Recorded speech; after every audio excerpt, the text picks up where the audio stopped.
வணக்கம். ஜெயின் குரல் வழியில் ஒரு கதை. திரு ராஜேஷ்குமார் எழுதிய விவேக் ரூபலா விஷ்ணுவின் துப்பறியும் நாவல்களில் இது 7வது அறிவு. யார் இந்த விவேக் ரூபலா விஷ்ணு? விவேக் ஆரம்பத்தில் சிஐடி ஆபீசராக பணிபுரிந்த விவேக் தன்னுடைய தனிப்பட்ட துப்பறியும் திறன் காரணமாக மத்திய அரசின் பரிந்துரையின் பேரில் இப்போது சிபிஐ துறையில் எஸ்சிடி எனப்படும் ஸ்பெஷல் கிரைம் டிவிஷன் ஆபீசராக உள்ளார். இந்தியா மற்றும் சர்வதேச அளவில் நடைபெறும் சீரியஸ் கிரைம்ஸ் எதுவாக இருந்தாலும் சரி, அதை இன்வெஸ்டிகேட் செய்து குற்றவாளிகளை கண்டுபிடிப்பதுதான் ஒரு எஸ்சிடி ஆபீசரின் பணி. அதைத்தான் விவேக் இப்போது செய்து கொண்டிருக்கிறார். யார் ரூபலா? ஹோம் சயின்ஸ் படித்த அதி அழகான ரூபலாவிற்கு காவல்துறையில் சேர்ந்து பணிபுரிய வேண்டும் என்கின்ற ஆசை. ஆனால் பெற்றோர்களின் சம்மதம் கிடைக்காததால் அந்த ஆசை நிராசையாகிவிட விவேக்கின் திறமையை காதலித்து மிஸ்ஸஸ் விவேக்காக மாறியவள். விவேக் துப்பறியும் மிகவும் சிக்கலான வழக்குகளை தானும் உள்வாங்கிக் கொண்டு அவ்வப்போது டிப்ஸ் கொடுத்து அணில் போல் உதவி கொண்டிருப்பவள். அப்ப விஷ்ணு விவேக்கிடம் பணிபுரியும் ஓர் உதவி அதிகாரி. கிட்டத்தட்ட விவேக்கின் நிழல் என்றே கூட சொல்லலாம். பேசும் பேச்சில் கொஞ்சம் விளையாட்டுத்தனம் இருந்தாலும் அதில் விஷயம் இருக்கும். மூச்சு திணற வைக்கும் சிக்கலான நேரங்களில் ஆக்சிஜனாய் இருப்பவன்.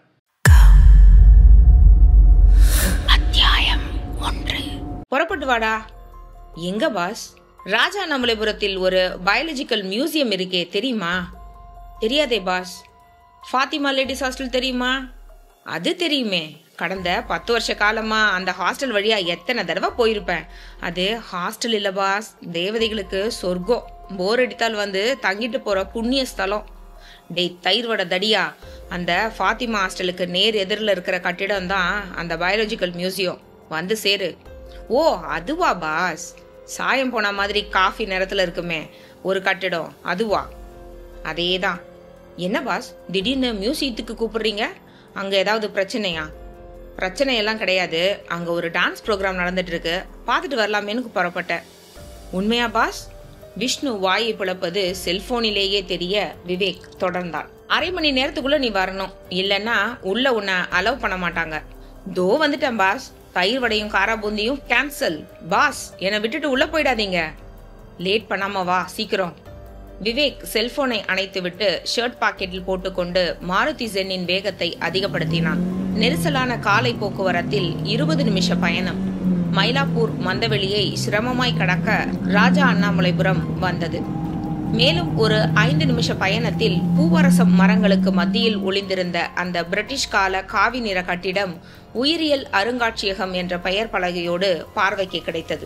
விவேக் திறந்திருந்த காம்பவுண்ட் கேட் வழியாக காரை நுழைத்து ஒரு மரத்துக்கு கீழே மௌனமாக்கி அதிலிருந்து இறங்க விஷ்ணு பைக்கோடு காத்திருந்தான்.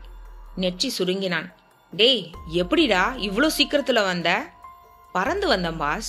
ஸ்பீட் பெட்ரோல் வந்ததுல இருந்து நம்ம பல்சர் பைக்கு ரோட்டுக்கு மேல 10 அடி உயரத்துல தான் பறக்கும் என்றவன் சுற்றும் முற்றும் பார்த்துவிட்டு சந்தேக குரலில் கேட்டான். என்ன பாஸ், ஏதோ டான்ஸ் ப்ரோக்ராம்னு சொன்னீங்க, அதுக்கான அறிகுறிகள் ஒன்னையுமே காணலையே. ஏதோ ஒரு மயானத்துக்குள்ள இறுதி அஞ்சலி செலுத்துறதுக்காக வந்த மாதிரி இருக்கு. நம்ம கையில மலர் வளையம் ஒண்ணுதான் இல்ல. விஷ்ணு பேசிக் கொண்டிருக்கும் போதே சஃபாரி அணிந்த ஒரு நபர் விவேக்கிற்கு பக்கத்தில் வந்து நின்றார். சார். விவேக் திரும்பினான். எஸ், உங்களுக்காக கமிஷனரும் டைரக்டரும் 2வது மாடியில வெயிட் பண்ணிட்டு இருக்காங்க. ஃபாரன்சிக் சித்திகலி வந்துட்டாரா? வந்துட்டார் சார். டாக்டர் பரிமேலழகர்? அவரும் வந்துட்டார் sir. All are waiting for you sir. Safari அணிந்த நபர் சொல்லிவிட்டு முன்னால் நடக்க ஆரம்பித்து விட விஷ்ணு விவேக் காதருகே கிசுகிசுத்தான். என்ன பாஸ், கமிஷனர், டைரக்டர், சித்திகலி, பரிமேலழகர் இவங்க 4 பேருக்கும் டான்ஸ் தெரியுமா? அவங்க ஆடி நான் பார்த்ததே இல்லையே. ஒருவேளை இன்னைக்கு தான் அரங்கேற்றமா? விஷ்ணு பேசாம வா. உன்னை நான் எதுக்கு கூப்பிட்டேன்னு இன்னும் கொஞ்ச நேரத்துல உனக்கு தெரியும். எனக்கு புரிஞ்சு போச்சு பாஸ். என்ன புரிஞ்சுது? விவேக் நடந்து கொண்டே கேட்டான். பாஸ், அந்த அரத பழசான மியூசியத்துல எத்தனையோ விலையுயர்ந்த பொருட்கள் இருக்கு. அதுல ஏதாவது ஒண்ணு காணாம போயிருக்கலாமே. உனக்கு பயங்கர மூலடா. என்னமோ தெரியல பாஸ், போன குரு பயிற்சியிலிருந்தே எனக்கு எல்லாமே ஒர்க் அவுட் ஆகிட்டே வருது. ஸ்டெல்லா மேரிஸ் பக்கமே போக முடியல பாஸ். பஸ்ஸுக்கு காத்துட்டு இருக்கிற இளம் பெண்களிலிருந்து பேரிளம் பெண்கள் வரை எல்லாருமே ஹாய் விஷ்ணுன்னு சொல்லி டாட்டா காட்டுறாங்க. நல்லா பாத்தியாடா? டாட்டா காட்டினாங்களா இல்ல பாட்டா காட்டினாங்களா? உங்களுக்கு பொறாம பாஸ். நான் இன்னொரு விஷயத்த சொன்னா அப்படியே திகச்சு போயிடுவீங்க. அப்படியா? ஆமா பாஸ். இப்போ நான் சொல்ல போற விஷயத்த வெளியில யார்கிட்டயும் சொல்லிடாதீங்க. கடந்த சில நாட்களா தலை சீவுறதுக்கு கண்ணாடி முன்னாடி போய் நின்னா கண்ணாடியில என் தலை மட்டும் தெரியறது இல்ல பாஸ். கூடவே என்ன கூடவே ஐஸ்வர்யா ராயோட தலையும் தெரியுதோ? இல்ல பாஸ். பின்ன என்னோட தலைக்கு பின்னாடி ஒரு ஒளிவட்டம் தெரியும் பாஸ். டேய், எனக்கு தெரியும் பாஸ். இதையெல்லாம் நீங்க நம்ப மாட்டீங்க. காலம் ஒரு நாள் பதில் சொல்லும். விவேக் மியூசியத்திற்குள் நுழைந்து எதிர்பட்ட பழமையான மரப்படிகளில் ஏறி முதல் தளத்தை அடைந்து முதல் அறைக்குள் நுழைந்தான். அறைக்குள் அரைவட்டமாய் ஒரு மேஜை போடப்பட்டிருக்க அதை சுற்றிலும் போலீஸ் கமிஷனர் ராமகிருஷ்ணாவும் மியூசியம் டைரக்டர் பஞ்சலிங்கமும் ஃபாரன்சிக் ஆபீசர் சித்திக் அலியும் டாக்டர் பரிமேலழகரும் இறுகி போன முகங்களோடு உட்கார்ந்திருந்தார்கள். விவேக்கும் விஷ்ணுவும் போலீஸ் கமிஷனருக்கு சல்யூட் அடித்துவிட்டு தளர்ந்தார்கள். கமிஷனர் ராமகிருஷ்ணன் நிமிர்ந்தார். Mister Vivek, please be seated. எதிரில் இருந்த நாற்காலிகளை காட்ட விவேக்கும் விஷ்ணுவும் உட்கார்ந்தார்கள். அவர் தொடர்ந்தார். இந்த மியூசியத்துக்கு இதுக்கு முன்னாடி வந்திருக்கீங்களா விவேக்? 10 வருஷத்துக்கு முன்னாடி ஒரு தடவை நானும் என்னோட மனைவியும் சில ஸ்பெசிமென்களை பார்க்கறதுக்காக வந்திருக்கோம். Very nice museum. Museum director Panchalingam குறுக்கிட்டார். இந்த மியூசியம் பிரிட்டிஷ் காலத்தில் கட்டப்பட்டது. 150 வருஷ கால கட்டிடம். 5000த்திற்கும் மேற்பட்ட பயாலஜிக்கல் ஸ்பெசிமென்ஸ் இங்க இருக்கு. இதை தவிர ரேர் ஏஜ் கலெக்ஷன்ஸ்னு சொல்லப்படுற ஸ்டோன் ஏஜ் ஃபாசல்ஸும் உண்டு. ஆசியாவின் பெஸ்ட் மியூசியம் அவார்டு 2 தடவை இந்த மியூசியத்துக்கு கிடைச்சிருக்கு. இவ்வளவு பெருமை வாய்ந்த மியூசியத்தில் இப்போ ஒரு விபரீதம். விவேக்கின் நெற்றியில் ஒரு கேள்விக்குறி ஒட்டி கொண்டது. சொல்லுங்க சார், என்ன விபரீதம்? பஞ்சலிங்கம் தன் 2 கைகளையும் மேஜை மேல் ஊன்றிக்கொண்டார். மிஸ்டர் விவேக், மியூசியத்தில் நடந்திருக்கிற இந்த விபரீதம் பொதுமக்களுக்கு தெரியக்கூடாதுங்கிறது என்னோட விருப்பம். பேப்பர்ல வராதபடி பார்த்துக்க வேண்டியது உங்க பொறுப்பு. No problem sir. ஒரு விஷயம் வெளியே போகக்கூடாதுன்னு சொன்னா நான் அதுல மிகுந்த எச்சரிக்கையோடு இருப்பேன். அது என்னன்னு சொல்லுங்க சார். பஞ்சலிங்கம் எழுந்தார். Please come with us mister Vivek. சொல்லிக்கொண்டே அவர் நடக்க மற்றவர்களும் பின்தொடர்ந்தார்கள். அறையை விட்டு வெளியே வந்து நீளமான ஒரு வராண்டாவில் 2 நிமிட நடைக்கு பிறகு பயாலஜிக்கல் ஸ்பெசிமென்ஸ் பாதுகாத்து வைக்கப்பட்டிருக்கும் சிறிய ஹாலுக்குள் நுழைந்தார்கள். காற்றில் ஃபார்மலின் நெடி.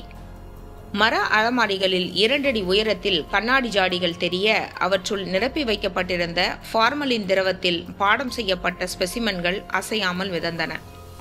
இரட்டைத்தலை ஆட்டுக்குட்டி, மனித கருவின் பல்வேறு வளர்ச்சி நிலைகள், பெண்ணின் இதயம், ஆணின் இதயம், ஜீரண மண்டல உறுப்புகள், மனித மூளை, தண்டுவடம் என்று நிறைய இருந்தன. பஞ்சலிங்கம் நின்றார். மிஸ்டர் விவேக், விபரீதம் இந்த இடத்தில்தான் ஆரம்பம். இந்த அலமாரியில் மனித நரம்பு மண்டலம் சம்பந்தப்பட்ட ஸ்பெசிமென்கள் இருக்கு. ஒரு மனிதனின் இளமை பருவத்திலும் முதுமை பருவத்திலும் மூளையின் அமைப்புகள் எப்படி இருக்குங்கிறத ஸ்பெசிமென்கள் மூலமா காட்டியிருக்கோம். மொத்தம் 11 ஃபார்மலின் ஜாடிகள். ஒவ்வொரு ஜாடியிலும் மனித மூளைகள் மிதந்துட்டு இருக்கிறத உங்களால பார்க்க முடியுதா மிஸ்டர் விவேக்? எஸ், பார்த்துட்டு தான் இருக்கேன். ஓகே, அந்த ஜாடிகளை இப்போ எண்ணி எவ்வளவு இருக்குன்னு சொல்லுங்க பாப்போம். பல்வேறு சைஸ் மூளைகள் மிதந்து கொண்டிருந்த அந்த ஜாடிகளை விவேக் எண்ணினான். 12 வந்தது. எவ்வளவு மிஸ்டர் விவேக்? 12. பட் இந்த மியூசியம் ரெக்கார்ட்ஸ் படி 11 ஃபார்மலின் ஜாடிகள் தான் இருக்கணும். ஒரு ஜாடி அதிகமா இருக்கு. அந்த ஜாடி இதுதான். பஞ்சலிங்கம் சொல்லிக்கொண்டே ஒரு ஜாடியை காட்டினார். விவேக் அந்த ஜாடியை திகைப்பாய் பார்க்க அவர் தொடர்ந்தார். மிஸ்டர் விவேக், இந்த ஜாடியில் மிதந்து கொண்டிருக்கிற மூளையை கொஞ்சம் பாருங்க. அதுல ரத்தக்கரை இன்னமும் ஒட்டிக்கிட்டு இருக்கு. நேத்து சாயந்தரம் வரைக்கும் இந்த ஜாடி இங்க இல்ல. இன்னைக்கு காலையில 10 மணிக்கு தான் லோகநாதன் என்கின்ற ஸ்பெசிமென் பிரிசர்வர் இந்த அலமாரியில் ஒரு ஜாடி அதிகமா இருந்ததை நோட் பண்ணியிருக்காரு. உடனே வந்து என்கிட்ட சொன்னார். நான் வந்து பார்த்தேன், அதிர்ச்சியா இருந்தது. ரத்தக்கரையோட ஒரு மனித மூளையை ஃபார்மலின் மிதக்கிற ஜாடிக்குள்ள போட்டு இங்க கொண்டு வந்து யாரோ வச்சிருக்காங்க. உடனே நான் போலீஸ் கமிஷனருக்கு தகவல் கொடுத்தேன். அவர் ஃபாரன்சிக் ஆஃபீஸரையும் டாக்டரையும் கூட்டிட்டு வந்தாரு. இது யாரோட மூளை, இது இப்படி ஒரு ஜாடியில போட்டு கொண்டு வந்து வச்சது யாருன்னு கண்டுபிடிக்கிற பொறுப்பை உங்ககிட்ட கொடுத்தா அதை நீங்க வெற்றிகரமா நிறைவேற்றி வைப்பீங்கன்ற நம்பிக்கை எங்களுக்கு இருக்கு. விவேக் ஃபார்மலின் ஜாடியில் மிதந்து கொண்டிருந்த மூளையையே பார்த்தான். பின் டாக்டர் பரிமேலழகரிடம் திரும்பினான். டாக்டர், இந்த மூளையை வெளியே எடுத்து சோதனை பண்ணீங்களா? ஆமா. இது ஒரு ஆணோட மூளையா இல்ல பெண்ணோட மூளையா? ஆணோட மூளையா தான் இருக்கணும். எப்படி சொல்றீங்க? வளர்ந்த ஒரு ஆணின் மூளை 1400 கிராம் எடையிலிருந்து 1450 கிராம் எடை வரை இருக்கும். ஒரு பெண்ணின் மூளை என்றால் 1200 கிராம் எடையிலிருந்து 1250 கிராம் எடை வரை இருக்கும். இந்த ஜாடியில் உள்ள மூளையின் எடை 1415 கிராம் இருக்கு. ஸோ இது 90% ஒரு ஆணின் மூளைதான். சரி, ஒரு மனிதனை கொலை செய்து அவனுடைய தலையில் இருந்து எடுக்கப்பட்ட மூளையா இது? இல்ல ஏற்கனவே போன ஒருவரின் தலையில் இருந்து எடுக்கப்பட்டதா? ஒரு மனிதனை கொலை செய்து எடுக்கப்பட்ட மூளை இது. எப்படி சொல்றீங்க டாக்டர்? ஏற்கனவே உடம்பிலிருந்து எடுக்கப்பட்ட மூளையா இது இருந்தால் அதில் இரத்தரைகள் இருக்காது. பட் இந்த மூளையில் இரத்தரைகள் இருக்கே. டாக்டர் பரிமேலழகர் சொல்லிக் கொண்டிருக்கும் போதே விவேக்கின் செல்போன் குறுஞ்செய்தி வந்து இருப்பதற்கு அடையாளமாய் பீப் பீப் என்று 2 முறை குரல் கொடுத்தது. விவேக் எக்ஸ்கியூஸ் மீ சொல்லி தன் ஷர்ட் பாக்கெட்டில் இருந்த செல்போனை எடுத்து பார்த்தான். 1 மெசேஜ் ரிசீவ்ட் என்கின்ற வாசகம் தெரிய அதை படிப்பதற்கான பட்டனை பிரஸ் செய்தான். குறுஞ்செய்தி பளிச்சிட்டது. விவேக், நீ இப்போது உனக்கு முன்னால் இருக்கும் ஃபார்மலின் ஜாடியில் பார்த்து கொண்டிருப்பது 7வது அறிவு, அதாவது 7th சென்ஸ். இப்படிக்கு ஒரு முட்டாள். அத்தியாயம் 2. கிட்டத்தட்ட எல்லா டிவி சேனல்களிலும் அந்த பிளாஷ் நியூஸ் பரபரப்பாய் ஓடிக்கொண்டிருந்தது. சென்னையில் தொடர் குண்டுவெடிப்புகள், 100க்கும் மேற்பட்டோர் பலி, வியாசர்பாடியில் ஒரு முருகன் கோவிலும், தரமணியில் ஒரு சர்ச்சும், நங்கநல்லூரில் ஒரு மசூதியும் தரைமட்டம். விரிவான செய்தி அறிக்கை இன்னும் சற்று நேரத்தில். ஐஜி பிரபுராம் 2 கைகளாலும் நெற்றியை பிடித்தபடி அந்த பிளாஷ் நியூஸையே கண்கள் சிவக்க பார்த்து கொண்டிருந்தார். பக்கத்தில் உட்கார்ந்திருந்த டிஐஜி தியானேஷ் ஒரு பெரும் மூச்சோடு ஐஜியை ஏறிட்டார். சார், இந்த குண்டுகள் பற்றி நம் உளவுத்துறையிலிருந்து ஒரு தகவலும் வரலையே, எப்படி கோட்டை விட்டாங்க? அதுதான் எனக்கும் ஆச்சரியமா இருக்கு. எதிரிகள் உளவுத்துறையை காட்டிலும் சிறப்பா செயல்பட்டு இருக்காங்கன்னு நினைக்கிறேன். சார், எனக்கு ஒரு சந்தேகம். என்ன? நம் உளவுத்துறையில் இருக்கிற யாரோ சிலர் விலை போயிருப்பாங்களோ? நோனோ, இப்ப இருக்கிற spy squad very loyal and sincere. தமிழ்நாட்டின் எந்த மூலை முடுக்கில் இருந்தாவது ஒரு சின்ன தீவிரவாதம் எட்டி பார்த்தாலும் இந்த ஸ்பை ஸ்குவாடுக்கு மூக்கு வேர்த்திடும். கடந்த 2 வருஷ காலத்துல தமிழ்நாட்டோட எந்த ஒரு பகுதியில் இருந்தும் வெடி சத்தம் கேட்கவே இல்லையே. ஐஜி பிரபுராம் சொல்லிக் கொண்டிருக்கும் போதே டிவி திரையில் பிளாஷ் நியூஸ் மறைந்து செய்தி வாசிக்கும் பெண்ணின் முகம் தோன்றியது.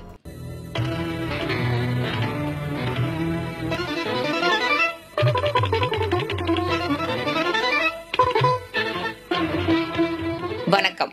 செய்திகள் வாசிப்பது ஜெயஸ்ரீ ரமணன். தமிழ்நாட்டின் தலைநகரில் இன்று காலை 8 மணி அளவில் அடுத்தடுத்து 3 குண்டு சம்பவங்கள் நிகழ்ந்ததால் 100க்கும் மேற்பட்டவர்கள் பலி செய்தி நாட்டையே உலுக்கியுள்ளது. 3 குண்டுவெடிப்புகளும் வழிபாட்டு தலங்களில் நடந்துள்ளன. முதல் குண்டுவெடிப்பு வியாசர்பாடியில் பழமை வாய்ந்த முருகன் கோவிலிலும், 2வது குண்டுவெடிப்பு தரமணியில் உள்ள மாதா சர்ச்சிலும், 3வது குண்டுவெடிப்பு நங்கநல்லூரில் உள்ள மசூதியிலும் நிகழ்ந்துள்ளன. 3 வெடிகுண்டுகளுமே சக்தி வாய்ந்த RDX வகை என்பதால் கட்டிடங்கள் முழுமையாக இடிந்து உயிர் சேதம் ஏற்பட்டுள்ளது. இதுவரை கிடைத்துள்ள தகவல்களின்படி வியாசர்பாடியில் 36 பேர்களும், தரமணியில் 45 பேர்களும், நங்கநல்லூரில் 31 பேர்களும் பலியாகியுள்ளனர். இந்த எண்ணிக்கை மேலும் உயரும் என்று அச்சத்தோடு எதிர்பார்க்கப்படுகிறது. இதற்கிடையில் இந்த குண்டுவெடிப்புகளுக்கு காரணமானவர்கள் யார் என்பதை கண்டுபிடிக்க டெல்லியில் இருந்து சிறப்பு CBI அதிகாரிகள் படை சென்னைக்கு வர உள்ளது.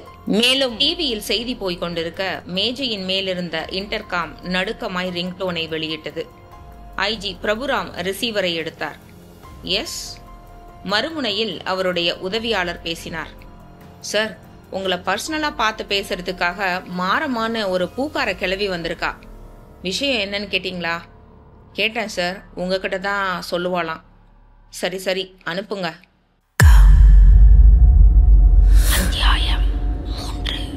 விவேக் தன்னுடைய செல்போனில் வந்த அந்த SMS-ஐ 2வது தடவையாய் படித்து பார்த்தான். விவேக் அந்த மெசேஜ் எங்கிருந்து வந்தது, யார் அனுப்பியது என்று கண்டுபிடிப்பதற்காக பட்டனை அழுத்தி பார்த்தான். அன்னோன் என்று பதில் வந்தது. விவேக்கின் முகபாவத்தை கவனித்த பஞ்சலிங்கம் கேட்டார். Mister Vivek, anything wrong in the SMS? Yes என்றவன் அந்த மெசேஜை எல்லோருக்கும் காட்ட அவர்கள் முகம் மாறினார்கள். சூழ்நிலை பதட்டமாய் மாறியது. 7வது அறிவா? இந்த ஃபார்மலின் ஜாடியில் இருக்கிற மூளைக்கும் 7வது அறிவு என்கின்ற வார்த்தைக்கும் என்ன தொடர்பு? யாரோ இங்கே நடப்பதையெல்லாம் பார்த்துக்கிட்டு இருக்காங்கன்னு நினைக்கிறேன். போலீஸ் கமிஷனர் ராமகிருஷ்ணா தன் கையில் வைத்திருந்த வாக்கி டாக்கியை உயிர்ப்பித்து வெளியே காவலுக்கு இருந்த சீஃப் செக்யூரிட்டி ஆபீசரிடம் பேசினார். மிஸ்டர் ஜெயபிரகாஷ், மியூசியத்துக்கு வெளியே ரோட்ல யாராவது சந்தேகம் படும்படியா நின்றுட்டு இருந்தாலோ தெரிஞ்சிட்டு இருந்தாலோ உடனடியா அரெஸ்ட் பண்ணுங்க. ஏதாவது வாகனம் நின்றுட்டு இருந்தா அதை உடனே மடக்கி உள்ள யார் இருக்காங்கன்னு பாருங்க. Yes sir. பக்கத்தில் இருக்கிற உயரமான கட்டிடங்களில் யாராவது நின்றுட்டு இருக்காங்களான்னு கண்காணிங்க. Yes sir. கமிஷனர் தன் கையில் இருந்த வாக்கி டாக்கியை அணைத்தார். விவேக் எல்லோரையும் ஏறிட்டான். எதிரிக்கு ரொம்ப பக்கத்துல நாம இருக்கோம். பட் எதிரி யாருன்னு தெரியாது, எதிரியோட நோக்கம் என்னன்னு தெரியாது. இந்த விபரீதமான விவகாரத்துல நாம 2 விஷயங்களை முதல்ல தெளிவுபடுத்திக்கணும். முதல் விஷயம், டாக்டர் பரிமேலழகர் இதை ஒரு கொலை செய்யப்பட்ட நபரின் தலையிலிருந்து எடுக்கப்பட்ட மூளையாய் இது இருக்கலாம்னு சொல்றாரு. அப்படி ஒரு நபர் கொலை செய்யப்பட்டிருந்தால் அந்த நபர் எப்போது கொலை செய்யப்பட்டார் என்கின்ற விவரம் வேணும். 2வது விஷயம், கொலை செய்யப்பட்ட நபர் எந்த ஏஜ் குரூப்பை சேர்ந்தவர் என்கின்ற விவரம் தெரிந்தால் இன்வெஸ்டிகேஷனை சரியான பாதையில் கொண்டு போக வசதியா இருக்கும். டாக்டர் பரிமேலழகர் விவேக்கிடம் திரும்பினார். மிஸ்டர் விவேக், இந்த மூளையை எடுத்து முழு அளவில் போஸ்ட்மார்ட்டம் நடத்தினால் நீங்கள் கேட்ட 2 கேள்விகளுக்கான பதில் கிடைக்கும். அந்த நபர் எத்தனை மணிக்கு கொலை, அவருக்கு என்ன வயசு இருக்கும் என்பதை சில ரசாயன பரிசோதனைகள் மூலம் துல்லியமா சொல்லிடலாம். டாக்டர், எனக்கு அந்த ரிப்போர்ட் எப்ப கிடைக்கும்? இன்னைக்கு சாயந்தரம் 5 மணிக்கு. பரிமேலழகர் சொல்லிக் கொண்டிருக்கும் போதே விவேக்கின் செல்போன் மறுபடியும் குறுஞ்செய்தி வந்ததற்கு அறிகுறியாக பீப் பீப் என்று குரல் கொடுத்தது. செல்போனை எடுத்து பார்த்தான் விவேக். ஆத்திச்சூடி 1 வரி, திருக்குறள் 2 வரி, ஹைக்கூ 3 வரி, வெண்பா 4 வரி. அடுத்த எஸ்எம்எஸ்ஸில் உனக்கு நான் அனுப்ப போகும் அபாய கவிதையோ 5 வரி. இப்படிக்கு ஒரு முட்டாள்.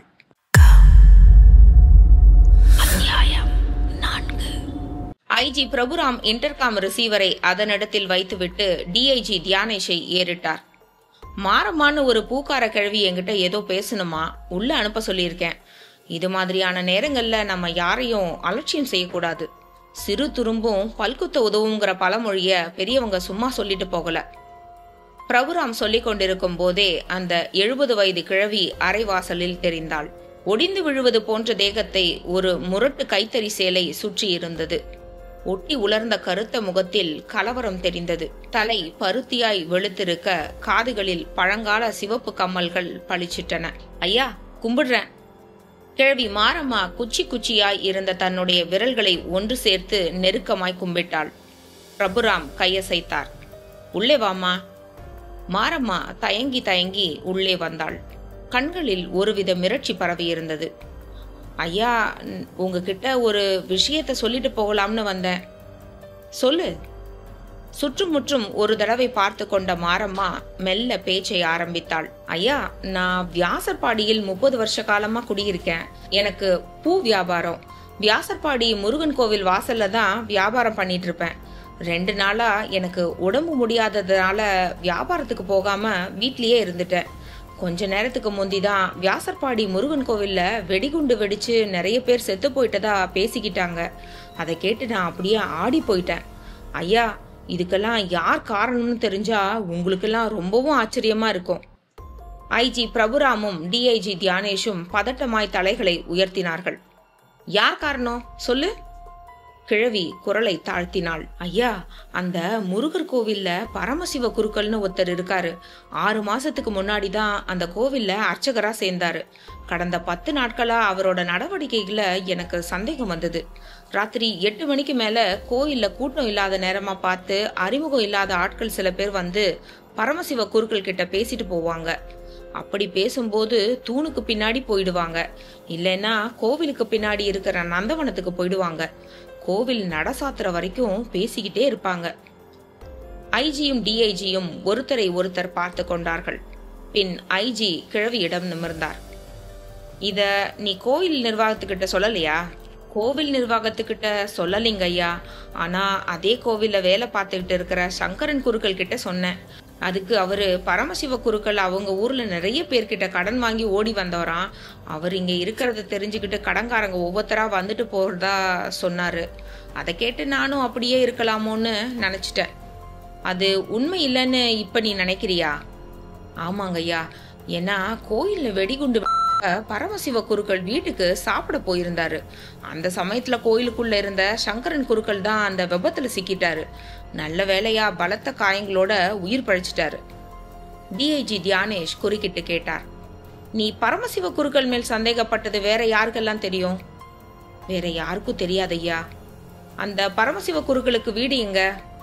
வியாசர்பாடி முல்லை நகர்ல 2வது தெருவுல அவருக்கு ஒரு வீடு இருக்கு. ஒரு தடவை அந்த பக்கமா போனப்ப அவர் வீட்டு வாசல்ல நின்னுட்டு இருந்ததை பார்த்தேன். வந்து வீட்டை காட்ட முடியுமா? வரேன் ஐயா. அத்தியாயம் 5. சாயந்தரம் 5 மணி. விவேக் காரை விரட்டி கொண்டிருக்க பக்கத்தில் விஷ்ணு.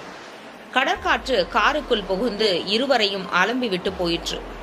அநியாயம் பாஸ், இப்படியா ஒருத்தன் மூளைய ஜாடிக்குள்ள ஊறுகாய் போடுவான்? சம்பாலால் ஊறுகாய்னு லேபிள் ஒட்டாத குறைதான். விவேக் மௌனமாய் வர விஷ்ணு புலம்பினான்.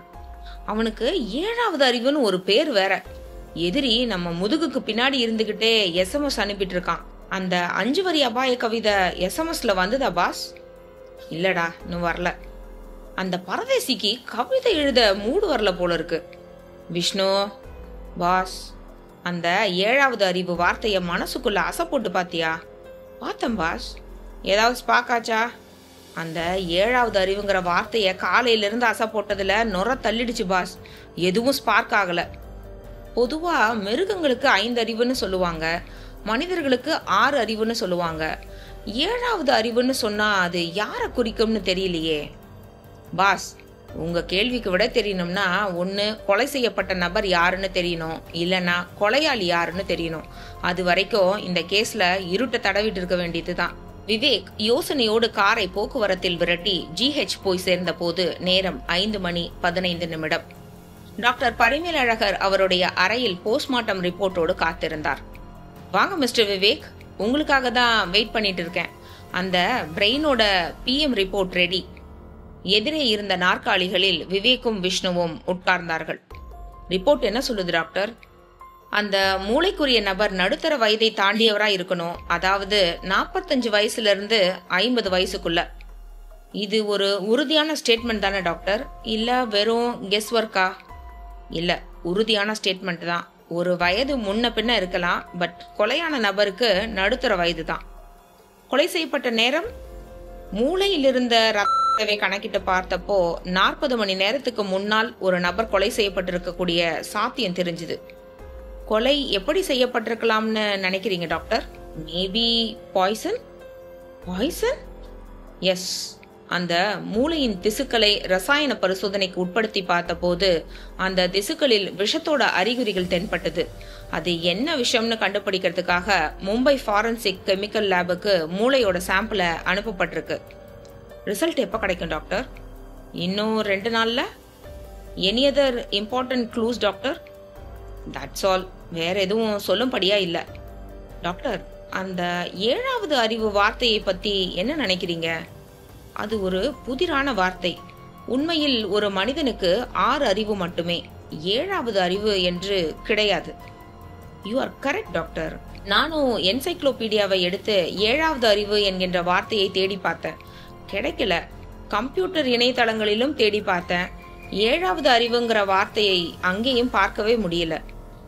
டாக்டர் பரிமேலழகர் புன்னகைத்தார். மிஸ்டர் விவேக், இந்த கேஸ் சம்பந்தமா நான் ஒரு கருத்தை சொல்லலாமா? தாராளமா டாக்டர். கொலை செய்யப்பட்ட நபர் எந்த காரணத்துக்காக கொலை செய்யப்பட்டார்னு நமக்கு தெரியாது. கொலையாளி நினைச்சிருந்தா இந்த கொலையை மூடி மறைச்சிருக்கலாம். ஆனா அப்படி செய்யல. கொலை செய்யப்பட்ட நபரின் தலையிலிருந்து மூளையை எடுத்து அந்த ஃபார்மலினில் போட்டு பிரிசர்வ் பண்ணி எப்படியோ மியூசியத்துல கொண்டு போய் வச்சிருக்கான். அவனுடைய எண்ணம் இந்த மூளை செய்தி பரபரப்பா பேசப்படணுங்கிறது தான். அதை இன்னும் பரபரப்பாகத்தான் உங்க செல்லுக்கு அவன் SMS கொடுத்து அந்த விவகாரத்தை டெவலப் பண்ணிட்டு இருக்கான். ஃபார்மலினில் மிதந்துட்டு இருக்கிற அந்த மூளைக்கு 7வது அறிவுன்னு பெயர் வச்சதும் அந்த காரணத்துக்காக தான். இதனால அவனுக்கு என்ன ஆதாயம்னு நினைக்கிறீங்க டாக்டர்? என்னை பொறுத்த வரையில் அந்த கொலையாளி ஒரு வழியா இருக்கலாம். தனக்கு வேண்டாத ஒரு எதிரியின் அல்லது நண்பனின் மூளைய இப்படி ஃபார்மலின் ஜாடியில் மிதக்க விட்டா என்னன்னு வக்கரமா கூட யோசிச்சிருப்பான்னு நினைக்கிறேன். டாக்டர், கொல்லப்பட்ட நபருக்கு வயது 45 50க்குள் இருக்கலாம்னு சொன்னீங்க. 40 மணி நேரத்துக்கு முன்னால கொலை செய்யப்பட்டு இருக்கலாம்ங்கிறதும் பிஎம்மோட ரிப்போர்ட் இல்லையா? ஆமா. இதுல எந்த தப்பும் இருக்க வாய்ப்பு இல்லையே. இல்ல, கண்டிப்பா இருக்காது. டாக்டர், இந்த 3 போட்டோக்களையும் கொஞ்சம் பாருங்க. சொன்ன விவேக் தன்னுடைய ஷர்ட் பாக்கெட்டில் பத்திரப்படுத்தி வைத்திருந்த 3 பாஸ்போர்ட் போட்டோக்களை எடுத்து மேஜையின் மேல் வைத்தான். டாக்டர் எடுத்து பார்த்தார். 3 போட்டோக்களிலும் ஆண்கள் வெவ்வேறு வயதுகளில் தெரிந்தார்கள். மிஸ்டர் விவேக், யார் இவங்க? கடந்த 1 வார காலத்தில் சென்னையின் எல்லைக்குள் காணாமல் போன நபர்கள். இந்த முதல் போட்டோவில் இருக்கிற நபரின் பெயர் பூபாலன். வயசு 40. ஒரு கம்ப்யூட்டர் கம்பெனியில வேலை பார்த்துட்டு இருந்தாரு. போன வாரம் மகாபலிபுரத்துக்கு யாரையோ பைக்ல பார்க்க புறப்பட்டு போனவர் இதுவரைக்கும் திரும்பி வரல. 2வது நபர் சர்க்குணம். வயசு 35. ஒரு பிரபலமான மெடிக்கல் கம்பெனியில் சேல்ஸ் எக்ஸிகியூட்டிவா இருக்காரு. இவரையும் கடந்த 1 வார காலமா காணல. 3வது நபர் ஹுசேன், முஸ்லிம். வயது 49. ஒரு தனியார் கம்பெனியில் சீஃப் அக்கவுண்டன்ட். குடிப்பழக்கம் உள்ளவர். ஒரு ஹோட்டலில் நடந்த காக்டெயில் பார்ட்டியில் கலந்து கொள்வதற்காக போனவர் ஹோட்டலுக்கே போய் சேரல. இந்த 3 பேர்களில் கடைசியாய் சொன்ன ஹுசேன் மட்டும் உங்களுடைய ரிப்போர்ட்டுக்கு பொருந்தி இருக்காரு. பட் ஃபார்மலின் ஜாடியில் மிதந்துட்டு இருக்கிற மூளை ஹுசைனோடது தானா இல்லையான்னு எப்படி கண்டுபிடிக்க முடியும் டாக்டர்? அதுக்கு ஏதாவது வழி இருக்கா? டாக்டர் பரிமேல் அழகர் சில வினாடிகள் யோசித்து விட்டு கேட்டார். ஹுசேனின் பிளட் குரூப் எதுன்னு தெரியுமா? இன்னமும் நான் ஹுசேன் வீட்டுக்கு போய் எந்த என்கொயரியும் ஆரம்பிக்கல டாக்டர். ஃபார்மலின்ல மிதந்து கொண்டிருக்கிற மூளை ஒரு ஆணின் மூளைன்னு நீங்க காலையில சொன்னதுமே நான் மத்தியானம் கண்ட்ரோல் ரூம் ஆபீசரை போய் பார்த்து இந்த வாரத்தில் காணாமல் போன ஆண்கள் யாருங்கிற விவரத்தை கேட்டேன். அவர் இந்த 3 நபர்களுடைய போட்டோக்களை கொடுத்தார். மூளையோட போஸ்ட்மார்ட்டம் ரிப்போர்ட் படி பார்த்தா சர்க்குணத்தை தவிர மற்ற 2 பேர்களான பூபாலனோ ஹுசேனோ கொல்லப்பட்டு இருக்கலாமோன்னு தோணுது. இனிமேதான் அவங்க வீட்டுக்கு போய் விசாரணை ஆரம்பிக்கணும். பூபாலனுக்கும் ஹுசேனுக்கும் கல்யாணமாகி குழந்தைகள் இருக்காங்க. அவங்கள மறுபண சோதனைக்கு உட்படுத்தினால் டிஎன்ஏ எதுன்னு தெரியும். ஃபார்மலின் மூளையிலும் அதே டிஎன்ஏ இருந்தா கொலை செய்யப்பட்டது இவர்தான்னு உறுதிப்படுத்திடலாம் இல்லையா டாக்டர்? சர்டன்லி. விவேக் எழுந்தான். உங்களை மறுபடியும் 2 மணி நேரத்துல வந்து பாக்குறேன் டாக்டர். ப்ளீஸ். விவேக்கும் விஷ்ணுவும் டாக்டரிடம் விடை பெற்று கொண்டு வெளியே வந்தார்கள். பாஸ், இது அநியாயம். என்னடா, எனக்கே தெரியாம கண்ட்ரோல் ரூமுக்கெல்லாம் போய் போட்டோக்களை கலெக்ட் பண்ணிட்டு வந்திருக்கீங்க. என்கிட்ட சொல்லியிருந்தா அந்த வேலையை நான் பண்ணியிருப்பேனே. உன்னோட செல்போன் மத்தியானம் 1 மணியிலிருந்து 2 மணி வரை என்கேஜ். யார்கிட்ட கதை பேசிட்டு இருந்த?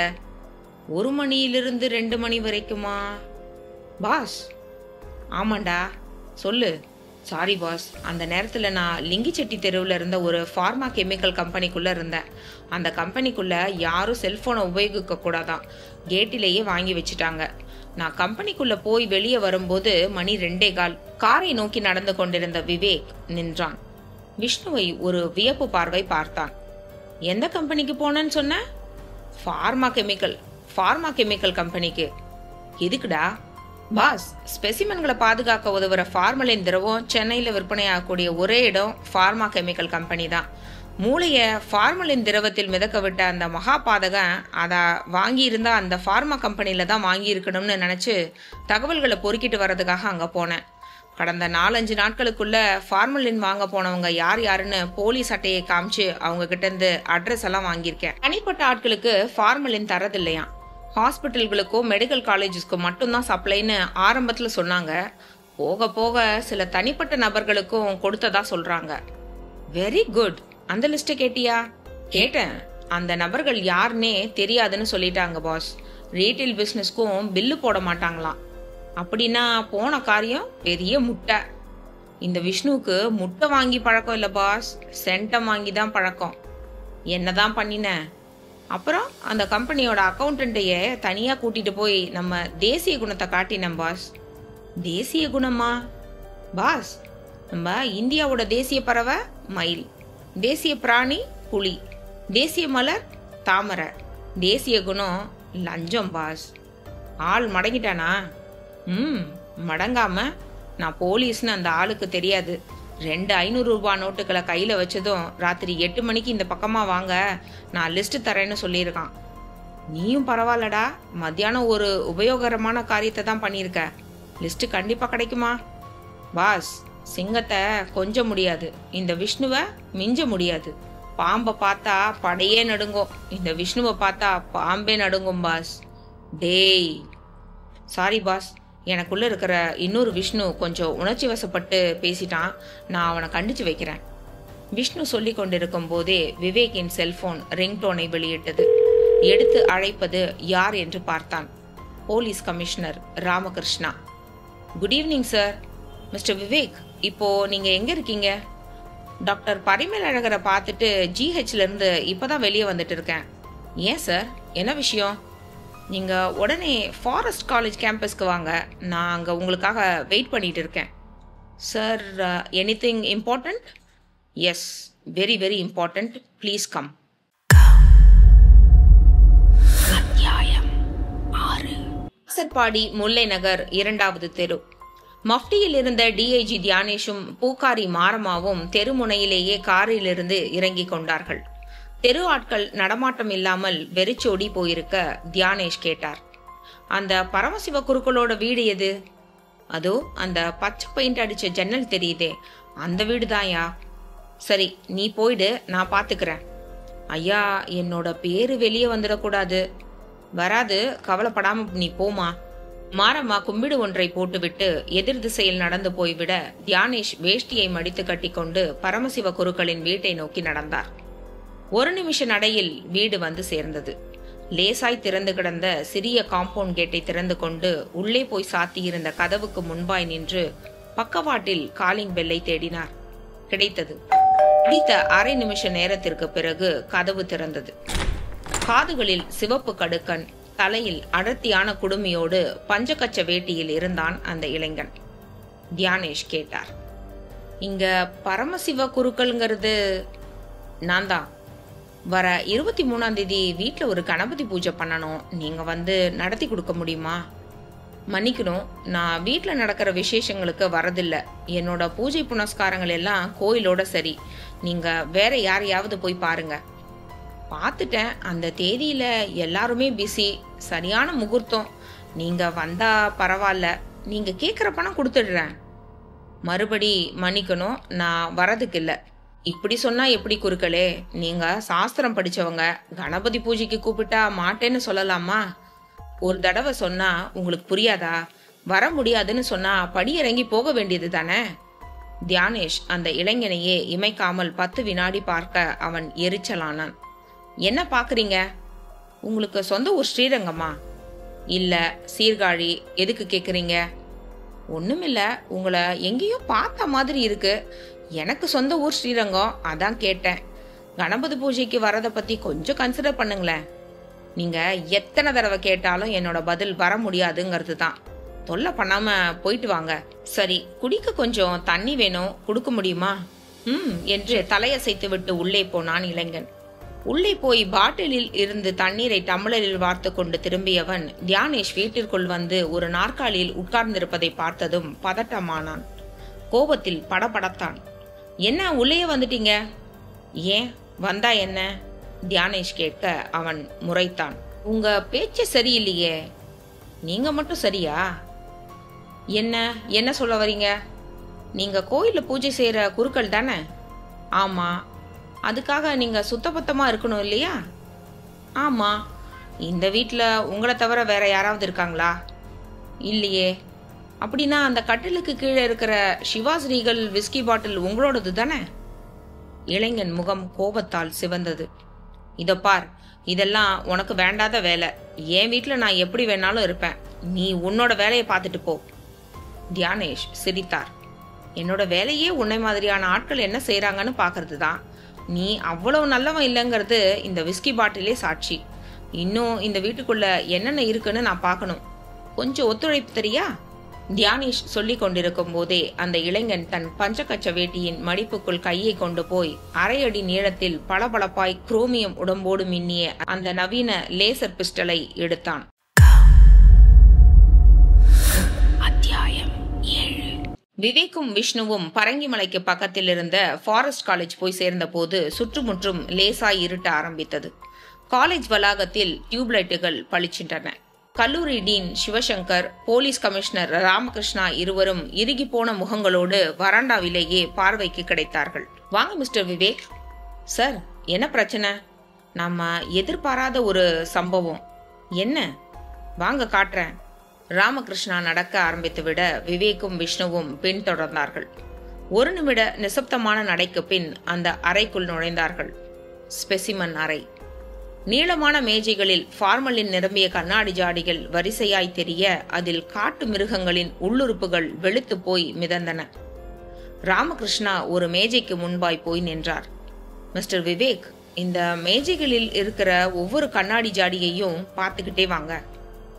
விவேக் பார்த்தான். முதல் ஜாடி உள்ளே ஃபார்மலினில் எதுவோ உருண்டையாய் ஒரு பக்கம் நசுங்கிய தினசில் மிதந்தது. ஜாடியின் மேல் ஒட்டப்பட்டிருந்த லேபிளில் பிரெயின் ஆஃப் டைகர் என்ற வாசகம் தெரிந்தது. அடுத்த ஜாடிக்கு பார்வையை கொண்டு போனான் விவேக். Brain of deer. மூன்றாவது ஜாடி பிரெயின் ஆஃப் லயன். நான்காவது பிரெயின் ஆஃப் பைசன். அந்த ஐந்தாவது ஜாடிக்கு முன்பாய் வந்து நின்றான் விவேக். ஜாடியின் மேல் ஒரு வெள்ளை துண்டு பேப்பர் ஒட்டப்பட்டு அதில் சிவப்பு ஸ்கெட்ச் பேனாவால் எழுதப்பட்ட ஒரு வாசகம் கண்களில் சிக்கியது. 7th சென்ஸ், 7வது அறிவு என்று எழுதப்பட்டிருந்தது.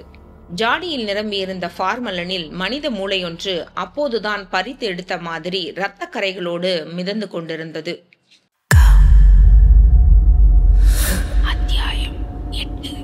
செல்போன் சினுங்கியதும் ஐஜி பிரபுராம் அதை எடுத்து காதுக்கு கொடுத்தார். எஸ் சார், நான் தியானேஷ். சொல்லுங்க, உங்க போனுக்காக தான் வெயிட் பண்ணிட்டு இருக்கேன். சார், அந்த பரமசிவ குறுக்களை மடக்கிட்டேன். இப்போ அவனை விசாரணைக்கு செல்லுக்கு கொண்டு வந்திருக்கேன். என்ன என்ன ஏதாவது பிரச்சனை பண்ணினானா? சார், பூக்கார கிழவி மாறமா க்ளூ கொடுத்ததுல எந்த தப்பும் இல்லை. ஆள் பயங்கர கிரிமினல் சார். என்கிட்ட பேசிட்டு இருக்கும் போதே என்ன சொல்றதுக்காக லேட்டஸ்ட் லேசர் பிஸ்டலை தன் பஞ்சகச்ச வேட்டியிலிருந்து உருவி எடுத்துட்டான்னா பாத்துக்கோங்களேன். அப்புறம் கத்துக்கிட்ட டெத் ஸ்ட்ரோக் கராத்தை கை கொடுக்க 10 செகண்ட்ல ஆளை மூர்ச்சை பண்ணிட்டேன் சார். வேனுக்கு தகவல் கொடுத்து அவனோட வீட்டை சர்ச் பண்ணினேன். வீட்டில் இருந்த ஒவ்வொரு பொருளும் அதிர்ச்சி அடிக்கக்கூடிய வகையில் இருந்தது. வயர்லெஸ், வெடிகுண்டு தயாரிப்புக்கு தேவைப்படுற கெமிக்கல் பவுடர்ஸ், ஹெரோயின், போதை மருந்து பொட்டலங்கள், சங்கீத வார்த்தைகளோடு கூடிய சீடிக்கள், தமிழ்நாட்டில் இருக்கிற முக்கியமான கோவில்களின் வரைபடங்கள். ஆள் இன்னமும் மயக்கமாக தான் இருக்கானா? ஆமாம் சார், அவன் கண்ணு முழிக்க எப்படியும் 1 மணி நேரம் ஆயிடும். வீட்டை சீல் பண்ணிட்டீங்களா? பண்ணிட்டேன் சார். வீட்டு ஓனர் யாருன்னு பக்கத்தில் என்கொயர் பண்ணினீங்களா? பண்ணிட்டேன் சார். அவர் பேரு அருணகிரி, செங்கல்பட்டில் இருக்காராம். வாடகை வாங்க மட்டும் மாசம் மாசம் வருவாராம். அந்த ஆளுக்கும் தகவல் கொடுத்துடுங்க. Yes sir. அந்த பரமசிவ குருக்களோடு விசாரணை செல்லுக்கு வந்து சேர இன்னும் எவ்வளோ நேரம் ஆகும்? எப்படியும் 1/2 மணி நேரம் ஆயிடும் சார். நான் வெயிட் பண்றேன், வாங்க. இன்னைக்கு ராத்திரியே அந்த பரமசிவ குருக்களின் வாயிலிருந்து எல்லா உண்மைகளையும் வரவழைச்சிடணும். அப்பதான் எதிர்காலத்துல வெடிக்க போற வெடிகுண்டுகளின் வாயை நாம சாத்த முடியும். நம்ம விசாரணை செல்லுக்குள்ள ஒரு ஊமை நுழைஞ்சா கூட பேச வச்சிடுவோம் சார். இந்த பரமசிவ குருக்களையா பேச வைக்க முடியாது? Be careful mister Dhyanesh. சைட் ஏதாவது தின்னுட்டு செத்து போயிட போறான். அதுக்கு வாய்ப்பே இல்லை சார். அவன் உடம்புல இப்ப ஒரு நூல் கூட கிடையாது. 2 கைகளையும் பின்னுக்கு கட்டி வாயில ஒரு பிளாஸ்டரையும் ஒட்டியாச்சு. குட், வெயிட் பண்றேன், வாங்க சொல்லிவிட்டு செல்போனை அணைத்தார் ஐஜி பிரபுராம்.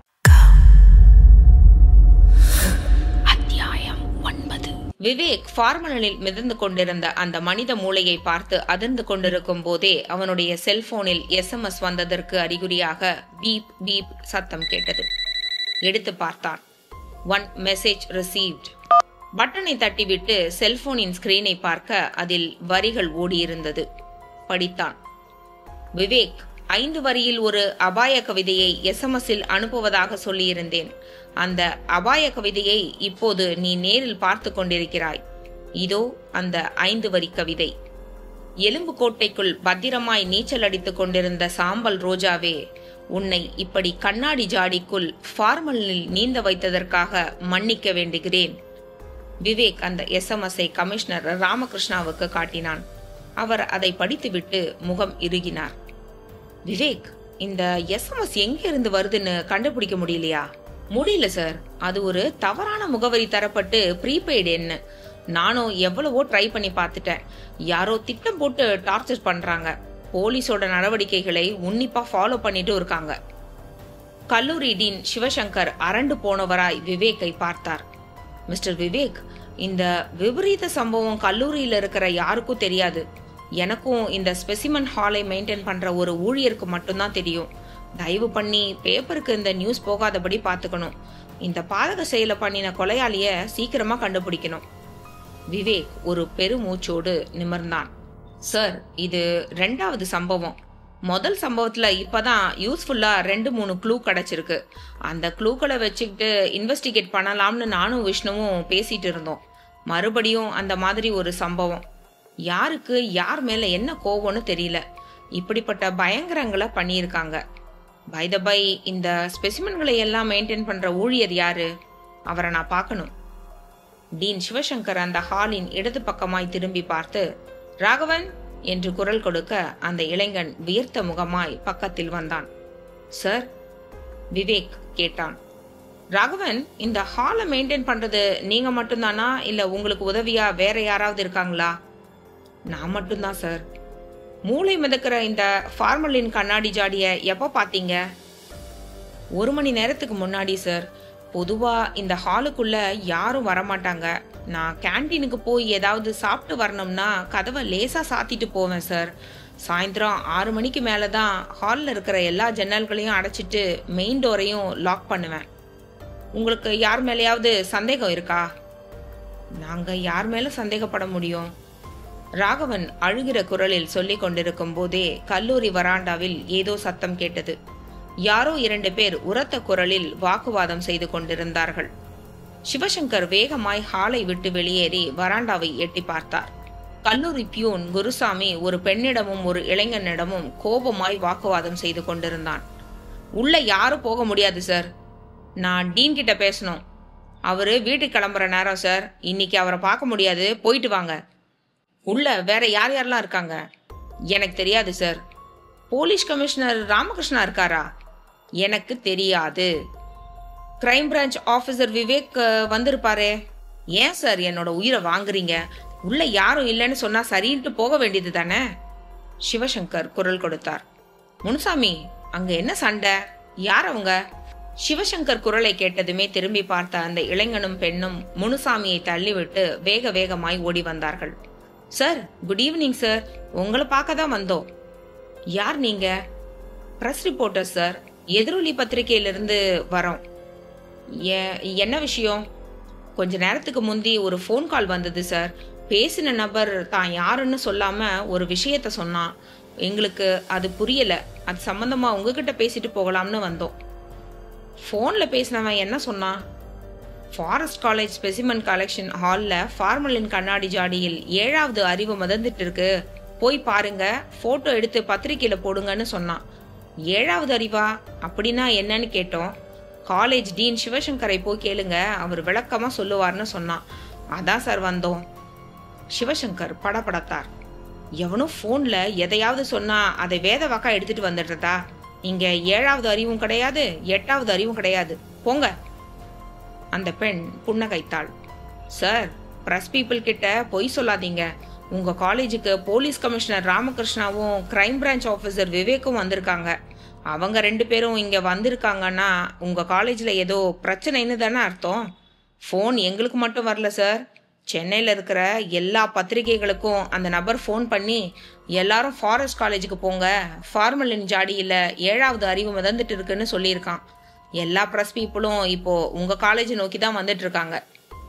சிவசங்கர் கோபமானார். வரட்டும், எல்லாரும் வரட்டும். எத்தனை பேர் வந்தாலும் ஒரே பதில் தான். இங்க ஒரு சம்பவம் நடக்கல. போலீஸ் கமிஷனர் ராமகிருஷ்ணாவும் கிரைம் பிரான்ச் ஆபீசர் விவேக்கும் இந்த காலேஜ்ல நடத்த போற ஒரு இன்டர்நேஷனல் செமினார் சம்பந்தமா பேச வந்திருக்காங்க. சார், நீங்க போய் சொல்றீங்கன்னு உங்க படபடப்பும் பதட்டமுமே காட்டி கொடுக்குது. நாங்க உங்ககிட்ட பேச விரும்பல. போலீஸ் கமிஷனர் ராமகிருஷ்ணாவையோ கிரைம் பிரான்ச் ஆபீசர் விவேக்கையோ கூப்பிடுங்க, நாங்க அவங்க கிட்ட பேசிக்கிறோம். சிவசங்கர் கோபமாய் ஏதோ பேசுவதற்குள் விவேக் உள்ளே இருந்து வெளிப்பட்டான். இறுகிய முகத்தோடு கேட்டான். உங்களுக்கு இப்போ என்ன வேணும்? அந்த இளைஞனும் பெண்ணும் புன்னகையோடு விவேக்கை நெருங்கினார்கள். Good evening sir. நீங்க எந்த பத்திரிக்கை? எதிரொலி சார். எந்த ஒரு அரசியல் கட்சியையும் சாராத, யார் மேலும் எந்த காழ்ப்புணர்ச்சியும் இல்லாத பத்திரிக்கை. எங்களுக்கு வந்த ஒரு ஃபோன் கால் உண்மையா பொய்யான்னு தெரிஞ்சுக்க தான் இங்க வந்தோம். ஃபோன்ல பேசினவன் ஃபாரஸ்ட் காலேஜ் ஸ்பெசிமன் ஹால்ல ஃபார்மலின் கண்ணாடி ஜாடியில 7வது அறிவு மதந்துட்டு இருக்கு, போய் பாருங்க, போட்டோ எடுத்து பத்திரிக்கையில போடுங்கன்னு சொன்னான். நாங்க உடனே புறப்பட்டு வந்தோம். இப்போ உங்களுக்கு இப்போ உண்மை வேணும், அவ்வளவுதானே? ஆமா சார். மற்ற பிரஸ் பீப்புளும் வந்துடட்டும், எல்லாரையும் ஒட்டு மொத்தமா சந்திச்சு நடந்த உண்மையை சொல்லிடுறேன்.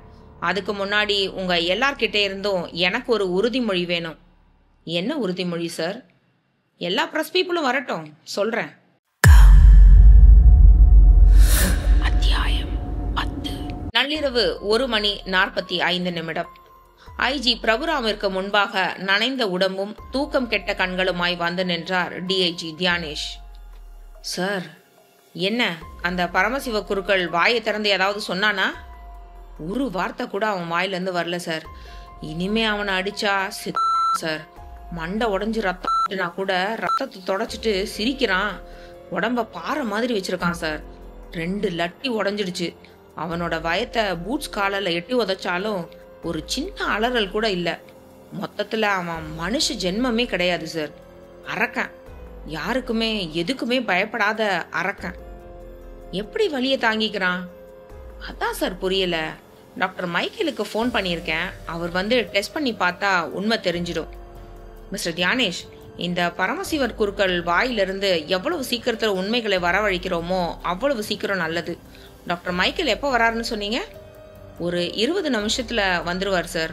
தியானேஷ் சொல்லி கொண்டிருக்கும் போதே விசாரணை செல்லில் இருந்து அந்த கான்ஸ்டபிள் பதட்டத்தோடு வெளியே வந்தார். சார், என்ன? பிரபுராம் ஏறிட்டார். அந்த பரமசிவ குருக்கள் செத்து போல இருக்கு சார். வலிப்பு நோய் வந்து உடம்பெல்லாம் வெட்டிக்குது. ஹாஸ்பிட்டல்ல கொண்டு போயிடலாம் சார். அவன் செத்தா உண்மைகளை வாங்க முடியாது சார். பிரபுராமும் தியானேஷும் விசாரணை அறையை நோக்கி ஓடினார்கள். அத்தியாயம் 11. 50க்கும் மேற்பட்ட பிரஸ் ரிப்போர்ட்டர்ஸ் கல்லூரி அறையில் உட்கார்த்தி வைக்கப்பட்டிருக்க விவேக் அவர்களுக்கு எதிரே நின்றபடி பேசிக் கொண்டிருந்தான். நடந்த சம்பவம் இதுதான். மிகவும் கொடூரமான முறைமையில 2 கொலை செய்யப்பட்டிருக்கு. கொலையாளி யாரு, கொலை செய்யப்பட்டவர்கள் யாருன்னு இதுவரைக்கும் எங்களால யூகம் பண்ண முடியல. ராஜா அண்ணாமலைபுரம் மியூசியத்துல ஃபார்மலின் ஜாடியில மிதந்து கொண்டிருந்த மூளை ஒரு நடுத்தர வயது ஆணின் மூளையா இருக்கலாம்னு டாக்டர் பரிமேல் அழகர் சொல்லியிருக்காரு. பட் இந்த ஃபாரஸ்ட் காலேஜ் ஸ்பெசிமன் ஹால்ல இருக்கிற மூளை ஒரு ஆணினுடையதா இல்ல பெண்ணினுடையதான்னு தெரியல. மூளையை போஸ்ட்மார்ட்டத்துக்கு உட்படுத்தினால்தான் உண்மை தெரியும். இந்த உண்மை தெரிஞ்ச பிறகுதான் நாங்க முழுமையான இன்வெஸ்டிகேஷன்ல இறங்க முடியும். இந்த இன்வெஸ்டிகேஷனை நாங்க ரகசியமான முறைமையில நடத்த திட்டம் போட்டிருக்கோம். இதுக்கு பத்திரிகையாளர்களான நீங்க ஒத்துழைப்பு தரணும். ஒத்துழைப்புனா எது மாதிரின்னு சொல்லிடுறேன். நாங்க கொலையை கண்டுபிடிக்கிற வரைக்கும் இந்த மூளை பத்தின செய்திகள் எந்த ஒரு பேப்பரிலும் வரக்கூடாது. பட் கொலையாளிகளோட நோக்கம் எல்லா பத்திரிகைகளிலும் டிவி சேனல்களிலும் இந்த நியூஸ் வெளியே வந்தபோது பொதுமக்களை பீதிக்கு உட்படுத்தணுங்கிறது தான். அந்த நோக்கத்துக்கு பத்திரிகையாளர்களான நீங்க இரையாழக்கூடாது. விவேக் பேசிக்கொண்டிருக்கும் போதே பத்திரிகை நிருபர் ஒருவர் எழுந்தார். சார், ஒரு கேள்வி. கேளுங்க. யாரோ 2 பேரை கொலை செய்து அவங்க மூளைகளை எடுத்து ஃபார்மலின்ல மிதக்க விடுறது சாதாரண சம்பவம் கிடையாது. கொடூரத்தின் உச்சகட்டம் இது. ஒரு பிரஸ் மீடியா இதையெல்லாம் பார்த்துட்டு எப்படி சும்மா இருக்க முடியும்? நாங்க எங்க கடமையை பண்ண வேண்டாமா? நீங்க உங்க கடமையை பண்ணுங்க. ஆனா நான் வேண்டாம்னு சொல்லல. பட் நான் கொலையாளியை கண்டுபிடிச்ச பிறகு உங்க கடமையை நீங்க பண்ணலாம். கொலையாளிகள் யாரா இருந்தாலும் சரி, அவங்க போட்டோக்களை ஃப்ரண்ட் பேஜ்ல போட்டு பெருசாவே நியூஸ் போடுங்க. நான் வேண்டானே சொல்லல. இன்னொரு நிருபர் எழுந்தார். மிஸ்டர் விவேக், உங்க திறமையில் எங்களுக்கு நம்பிக்கை இருக்கு. இருந்தாலும் உங்ககிட்ட ஒரு கேள்வி. ஒருவேளை உங்களால் அந்த கொலையாளியை கண்டுபிடிக்க முடியாம போயிட்டா? விவேக் சிரித்தான். சாயந்தரம் மறையிற சூரியன் மறுநாள் காலையில உதிப்பான் என்கின்ற நம்பிக்கை உங்களுக்கு இருக்கா இல்லையா? இருக்கு. அந்த நம்பிக்கை உங்களுக்கு இருந்தா கொலையாளி யாராக இருந்தாலும் சரி, என்கிட்ட இருந்து தப்பவே முடியாது. ஓகே, கொலையாளிய எத்தனை நாள் அவகாசத்துல உங்களால கண்டுபிடிக்க முடியும்? 1 வாரத்துக்குள்ள? அதாவது 7 நாளைக்குள்ளையா? எஸ். அதுக்குள்ள கண்டுபிடிக்க முடியலனா நீங்க உங்க பத்திரிகைகள்ல நியூஸ் போட்டுக்கலாம், பட் அதுக்கு அவசியம் இருக்காது. ஏன்னா இன்னிலிருந்து 7வது நாள் அந்த கொலையாளியின் அட்ரஸ் போலீஸ் லாக்கப்பா மாறி இருக்கும். நீங்க இவ்வளவு உறுதியா சொல்லும் போது நாங்களும் பிடிவாதமா இருக்கிறதுல சரியில்லை. இன்னும் ஒரு வார காலத்துக்கு எந்த பத்திரிகைகளிலும் டிவி சேனல்களிலும் இதை பத்தின செய்தி வராது மிஸ்டர் விவேக். நன்றி. விவேக் கைகளை குவிக்க பத்திரிகை நிருபர்கள் மௌனமாய் எழுந்து கலைந்து போனார்கள். கமிஷனர் ராமகிருஷ்ணா ஒரு பெரும் மூச்சோடு விவேக்கை ஏறிட்டார். விவேக், இது சாத்தியமா? எது? ஒரு வாரத்துக்குள்ள கொலையாளியை கண்டுபிடிக்கிறது? விவேக் அவரை புன்னகையோடு பார்த்தான். சார், இது ஒரு சேலஞ்சிங் கேஸ் தான், இருந்தாலும் குற்றவாளியை கண்டுபிடிக்க முடியும்னு நினைக்கிறேன். விவேக், உங்களால கொலையாளியை கண்டுபிடிக்க முடியும், அதுல எந்த விதமான சந்தேகமும் இல்ல. ஆனா ஒரு வாரத்துக்குள்ள அது முடிகிற காரியமா? விவேக்கின் புன்னகை பெரிதாயிற்று. என்னால முடியாத ஒன்ன முடியும்னு சொல்லி எனக்கு பழக்கம் இல்ல சார். கண்டிப்பா அடுத்த வாரம் கொலையாளி லாக்அப் கம்பிகளுக்கு பின்னாடி தான் இருப்பான். அத்தியாயம் 12. டிஜிபி ஹம்சவர்தனுக்கு முன்பாய் ஐஜி பிரபுராம் விரைப்பாய் உட்கார்ந்திருக்க அவர் கேட்டுக்கொண்டிருந்தார். ஹாஸ்பிட்டலில் அட்மிட் ஆன அந்த பரமசிவ குருக்களோட கண்டிஷன் இப்போ எப்படி போயிட்டு இருக்கு? நார்மலுக்கு வந்துட்டான் சார். அவனை மேற்கொண்டு ரெட் செல்ல போட்டு டார்ச்சர் பண்ணினா உண்மையை சொல்லுவானா? மாட்டான் சார். அவன் வாயிலிருந்து ஒரு வார்த்தையை கூட உருவ முடியாது. இரும்பு கம்பிய பழுக்க வச்சு சூடு போட்டா கூட அந்த வலிய மென்னு ஜீரணம் பண்ணிக்கிறான் சார். டாக்டர்ஸ் என்ன சொல்றாங்க? போலீஸ்ல மாட்டிக்கிட்டா உயிர் போனாலும் உண்மையை சொல்லக்கூடாதுங்கிற வைராகியத்தோடு உடம்ப ட்ரெயின் அப் பண்ணியிருக்கலாம்ங்கிறது டாக்டர்களோட ரிப்போர்ட்ஸ். இல்லைன்னா வெளிநாடுகளில் தற்சமயம் புழக்கத்தில் இருக்கிற பெயின் டாலரன்ஸ் மாத்திரைகளை 1 வருஷ காலம் தொடர்ந்து சாப்பிட்டு இப்படி இருக்கலாம்னு டாக்டர் சொல்லியிருக்காங்க சார். ஸோ அந்த பரமசிவ குருக்களை டார்ச்சர் பண்ணி உண்மைகளை வாங்க முடியாது இல்லையா? கண்டிப்பாக வாங்க முடியாது சார். என்ன பண்ணலாம்? அவனுக்கு ஏதாவது ஆசை காட்டலாம் சார். யூ மீன் பணம்? Yes sir. தீவிரக்கு பணம் ஒரு பொருட்டே கிடையாது. அவனுடைய மூளை சலவை செய்யப்பட்ட மூளை. நாச வேலைகளை நிகழ்த்தி அப்பாவி மக்களை 100 கணக்கில் பலி வாங்குறது ஒன்று தான் அவனோட லட்சியமா இருக்கும். Sorry sir, I have no idea. அந்த பரமசிவம் குருக்கள் கிட்ட இருந்து உண்மைகளை எப்படி வாங்குறதுன்னு எனக்கு தெரியல. டிஜிபி ஹம்சவர்தன் தன் 2 முழங்கைகளையும் மேஜை மேல் ஊன்றிக்கொண்டு மெல்லிய குரலில் சொன்னார். அந்த குருக்கள் கிட்ட இருந்து உண்மைகளை வரவழைக்க ஒரே ஒரு வழிதான் இருக்கு. என்ன வழி சார்? கோயம்புத்தூருக்கு பக்கத்துல சிறுவாணி போகும் ரோட்ல செம்மேடுன்னு ஒரு கிராமம் இருக்கு. கேள்விப்பட்டிருக்கீங்களா பிரபுராம்? கேள்விப்பட்டிருக்கேன் சார். அது வெள்ளியங்கிரி மலையின் அடிவாரம் தானே? ஆமா. நாளைக்கு காலையில முதல் ஃப்ளைட்ல நம்ம 2 பேரும் கோயம்புத்தூர் புறப்பட போறோம். கோயம்புத்தூர் ஏர்போர்ட்ல இருந்து ஒரு காரை வச்சுக்கிட்டு புறப்பட்டா 1 மணி நேரத்துக்குள்ள அந்த செம்மேடு கிராமத்துக்கு போயிடலாம். சார் என்ன அந்த கிராமத்துக்கு நம்ம எதுக்காக போறோம்? அருக்காணிய பார்க்க. யார் சார் அது? செம்மேடு போனதும் தெரியும் சொல்லிவிட்டு டிஜிபி மெல்ல புன்னகைத்தார். அத்தியாயம் 13. ரூபலா கன்னத்தில் கை வைத்து கவலைப்பட்டாள். 7 நாள்ல 1 நாள் ஓடி போச்சு. இருக்கிறது இன்னும் 6 நாள் தான். இந்த 6 நாளுக்குள்ள கொலையை கண்டுபிடிக்க முடியும்னு எனக்கு தோணல. என்னங்க, அவகாசம் கேட்கறது தான் கேட்டீங்க, 1 மாசம் வேணும்னு கேட்டிருக்க கூடாதா? விவேக் கப்பில் இருந்த டீயை சாசரில் ஊற்றி மெதுவாய் உறிஞ்சி குடித்து கொண்டிருக்க விஷ்ணு 3வது வெஜிடபிள் பஃப்ஸை மென்று கொண்டே ரூபலாவிடம் திரும்பினான். நல்லா கேளுங்க மேடம், நடந்த 2 கொலைகளுக்கும் தலையும் கிடையாது வாளும் கிடையாது. கொலையாளி 2 வாட்டி SMS அனுப்பினதோட சரி. அப்புறம் கப் சிப். அமாவாசை ராத்திரியில திடீர்னு பவர் கட் ஆன மாதிரி இந்த கேஸ்ல ஒரே இருட்டு. கொலையான நபர்களோட முழு பாடி கிடைச்சிருந்தா கூட பரவாயில்ல. அந்த கொலைக்கார பாவி மூளைகளை மாத்திரம் வெளியே எடுத்து லாலா கடை குலாப் ஜாமுன் மாதிரி ஃபார்மலின்ல மிதக்க விட்டு போயிருக்கான். இந்த கேஸை எங்கிருந்து எப்படி இன்வெஸ்டிகேட் பண்றதுன்னே தெரியல. ராத்திரி முழுக்க தூக்கமே இல்லை. ரூபலா விவேக்கை ஏறிட்டாள், குரலில் கவலை. என்னங்க சொல்லு ரூபி, இந்த 6 நாளைக்குள்ள கண்டுபிடிச்சிடுவீங்களா? விவேக் சிரித்தான், உதடுகள் பிரியாமல். நம்பிக்கை தானே வாழ்க்கை. உன்னோட கேள்விக்கு 6வது நாள் பதில் கிடைக்கும் ரூபி, பொறுமையா இரு. பாஸ், 6வது நாள் பச்சை விளக்கு எரியுமா இல்ல சிவப்பு விளக்கு எரியுமா? பச்சை விளக்கு தான் எரியும். எந்த நம்பிக்கையில சொல்றீங்க பாஸ்? போலீஸ் கண்ட்ரோல் ரூம்ல இருந்து நீங்க வாங்கின காணாம போனவங்க லிஸ்ட்ல பூபாலன், சர்குணம், ஹுசேன் 3 பேரும் இருந்தாங்க. கொலைப்பட்டவங்கள இந்த 3 பேர்ல 2 பேர் இருக்கலாம்னு நினைச்சு அந்த நபர்களின் வீட்டுக்கு போய் விசாரிக்க போனோம். காணாமல் போயிருந்த அந்த 3 பேரும் வீடு திரும்பி வீட்டுல லுங்கியும் பனியனுமா உட்காந்து டிவியில சீரியல் பார்த்துட்டு இருந்தாங்க. விசாரிச்சதுல 3 பேரும் கடன் தொல்லைக்கு பயந்து தலைமறைவா இருந்தவங்கன்ற உண்மை தெரிஞ்சுது. அதே மாதிரி லிங்கிச்செட்டி தெருவில் ஃபார்மலின் வாங்கிட்டு போன நபர்களோட லிஸ்ட்டு லஞ்சம் கொடுத்து நான் வாங்கிட்டு வந்தேன். அந்த லிஸ்ட்டில் இருக்கிற நபர்கள் எல்லாமே வியாபாரிகள், பல வருஷமாக ஃபார்மலின் பிஸ்னஸில் இருக்கிறவங்க. அவங்களில் ஒருத்தரை கூட நம்மளால் சந்தேகப்பட முடியல. நிலைமை இப்படி போயிருக்கும்போது 6வது நாளில் எப்படி பாஸ் பச்சை விளக்கு எரியும்? உங்கள் மனசு தொட்டு சொல்லுங்க பாஸ். இந்த கேஸில் இதுவரையிலும் நமக்கு உபயோகப்படக்கூடிய வகையில் ஏதாவது ஒரு க்ளூ பாசிட்டிவாக கிடைச்சிருக்கா? இல்லை. அப்புறம் எந்த தைரியத்தில் கொலையாளியை இன்னும் ஒரு வாரத்தில் பிடிக்க முடியும்னு சொல்கிறீங்க பாஸ்? விஷ்ணு, இந்த கேஸ் இருட்டா இருக்குன்னு நீ சொல்கிற, ஆனால் என்னை பொறுத்த வரைக்கும் கேஸ் வெளிச்சமாக தான் இருக்கு. என்ன பாஸ் சொல்கிறீங்க? கேஸ் வெளிச்சமாக இருக்கா? எஸ். எதை வச்சு சொல்கிறீங்க பாஸ்? இதை வச்சு என்று சொன்ன விவேக் தன் சட்டைப்பைக்குள் கையை நுழைத்து ஒரு பழுப்பு நிற கவரை வெளியே எடுத்தான். அத்தியாயம் 14.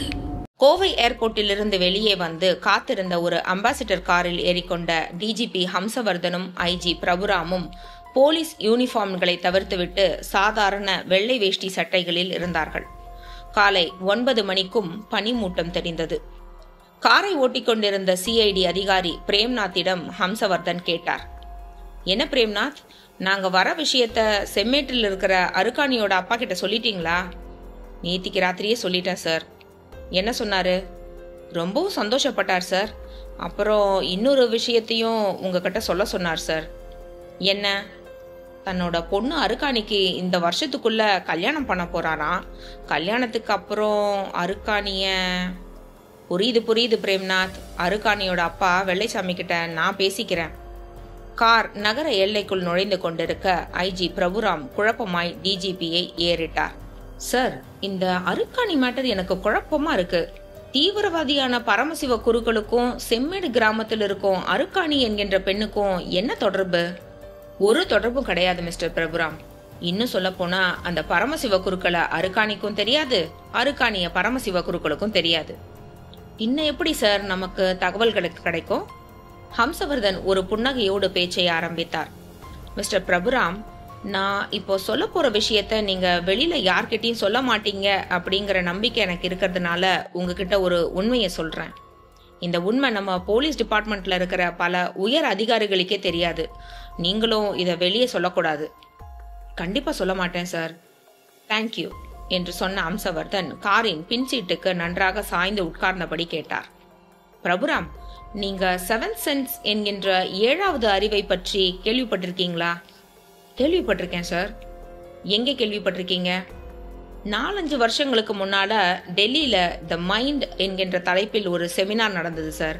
அதுல கலந்துகிட்ட போலீஸ் அதிகாரிகள்ல நானும் ஒருத்தன். அந்த செமினார்ல பயோடெக் சயின்டிஸ்ட் ஒருத்தர் 7th சென்ஸ்ங்கிற டாபிக்ல லெக்சர் ஒன்று கொடுத்தாரு. ஓகே, அந்த பயோடெக் சயின்டிஸ்ட் 7th சென்ஸை பத்தி என்ன சொன்னார்னு உங்களால சொல்ல முடியுமா? ஒரு சில வினாடிகள் மௌனம் சாதித்த பிரபுராம் பிறகு சொல்ல ஆரம்பித்தார். பொதுவா மனுஷங்களுக்கு தான் 6வது அறிவு இருக்கும். அந்த 6வது அறிவு பகுத்தறிவு.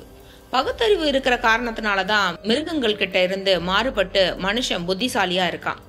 விஞ்ஞான பூர்வமா எதையோ கண்டுபிடிக்கிறான். மனிதனோட பரிணாம வளர்ச்சியில் அந்த 6வது அறிவு ஒரு எல்லை கோடு. ஆனால் இந்த நூற்றாண்டில் உலகில் உள்ள மக்கள் ஜனத்தொகையில் 10 கோடி பேரில் ஒருத்தருக்கு 7வது அறிவு என்கின்ற 7th சென்ஸ் உருவாகி இருக்கு. அந்த 7th சென்ஸ் இருக்கிற காரணத்தினாலேயே ஒருத்தர் புத்திசாலின்னு சொல்லிட முடியாது.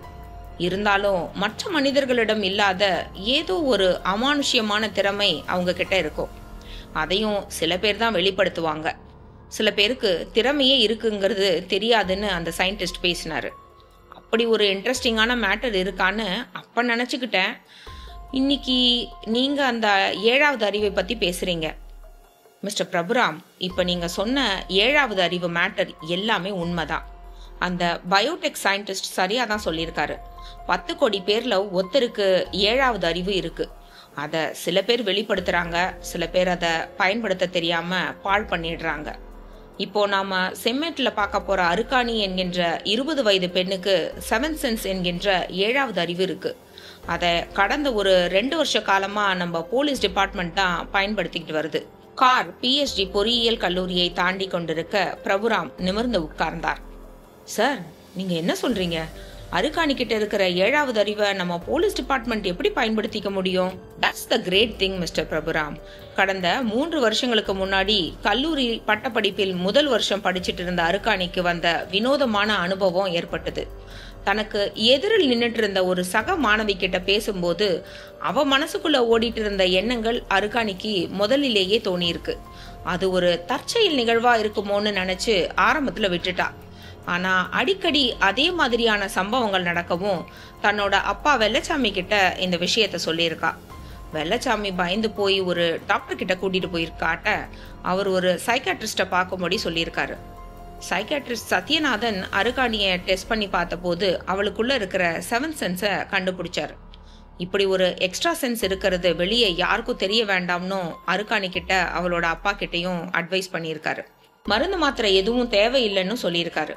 இந்த சம்பவத்துக்கு அப்புறம் 1 மாசம் கழிச்சு சைக்காட்ரிஸ்ட் சத்யநாதன் நண்பர் ஒருவர் வீட்டு திருமண வரவேற்பில் என்னை பார்த்து பேசிட்டு இருக்கும்போது எதேச்சியா அருக்காணியை பத்தியும் அவளுடைய 7வது அறிவை பத்தியும் சொன்னாரு. அதை கேட்டதும் எனக்குள்ள ஒரே ஆச்சரியம். அந்த ஆச்சரியத்தை தொடர்ந்து ஒரு யோசனையும் வந்தது. அருக்காணி கிட்ட இருக்கிற 7வது அறிவை பயன்படுத்தி உண்மைகளை சொல்ல அடம்பிடிக்கும் குற்றவாளிகளிடமிருந்து உண்மைகளை வாங்கினா என்ன? இந்த யோசனையை நான் சத்யநாதனிடம் சொன்னப்போ அவர் இது ஒரு நல்ல யோசனை தான், இருந்தாலும் அருக்காணியால எல்லா நேரங்களிலும் 7வது அறிவை உபயோகப்படுத்தி மற்றவங்களோட மனசுல இருக்கிற எண்ணங்களை அறிய முடியாது. அப்படி உடனே அறியணும்னா குற்றவாளியை ஆழ்நிலை மயக்கத்துக்கு கொண்டு போய் படுக்க வச்சு இன்னொரு கட்டிலில் அருக்காணியையும் படுக்க வச்சு 2 பேருடைய தலைகளிலும் சென்சர் ஹெல்மெட்டுகளை பொருத்தி அது மூலமா குற்றவாளியின் மூளையில இருக்கிற நியூரான் செல்ல பதிவாயிருக்கும் உண்மைகளையும் சம்பவங்களையும் அருக்காணியின் மூளை நியூரான் செல்களுக்கு கொண்டு வந்து அவளை பேச வைக்கலாம்னு சொன்னாரு. பிரபுராமின் கண்கள் வியப்பில் விரிந்தன. கேட்கும் போதே பிரமிப்பா இருக்கு சார். எனக்கும் பிரமிப்பு தான். என்னுடைய யோசனைய அடுத்த வாரமே சத்யநாதனின் உதவியோடு செயல்படுத்தி ஒரு குற்றவாளியின் வாயிலிருந்து வெளிவராத உண்மைகளை அருக்காணியின் 7வது அறிவு மூலமா வெளியே கொண்டு வந்த. அருக்காணி பயப்படலையா சார்? பயப்படல. இது ஒரு சமூக சேவைன்னு சொல்லி டாக்டருக்கும் எனக்கும் நல்ல முறையில ஒத்துழைப்பு கொடுத்தா. அருக்காணியின் அப்பா வெள்ளச்சாமி தான் ஆரம்பத்துல பயப்பட்டாரு. அப்புறம் போக போக அவரும் இத ஏத்துக்கிட்டாரு. கடந்த 2 வருஷ காலத்துல இதுவரைக்கும் 7-8 குற்றவாளிகளின் மூளையில பதிவாகி இருந்த உண்மைகளையும் சம்பவங்களையும் அருக்காணி மூலமா வெளியே கொண்டு வந்து கோர்ட் மூலமா தண்டனை வாங்கி கொடுத்திருக்கோம்.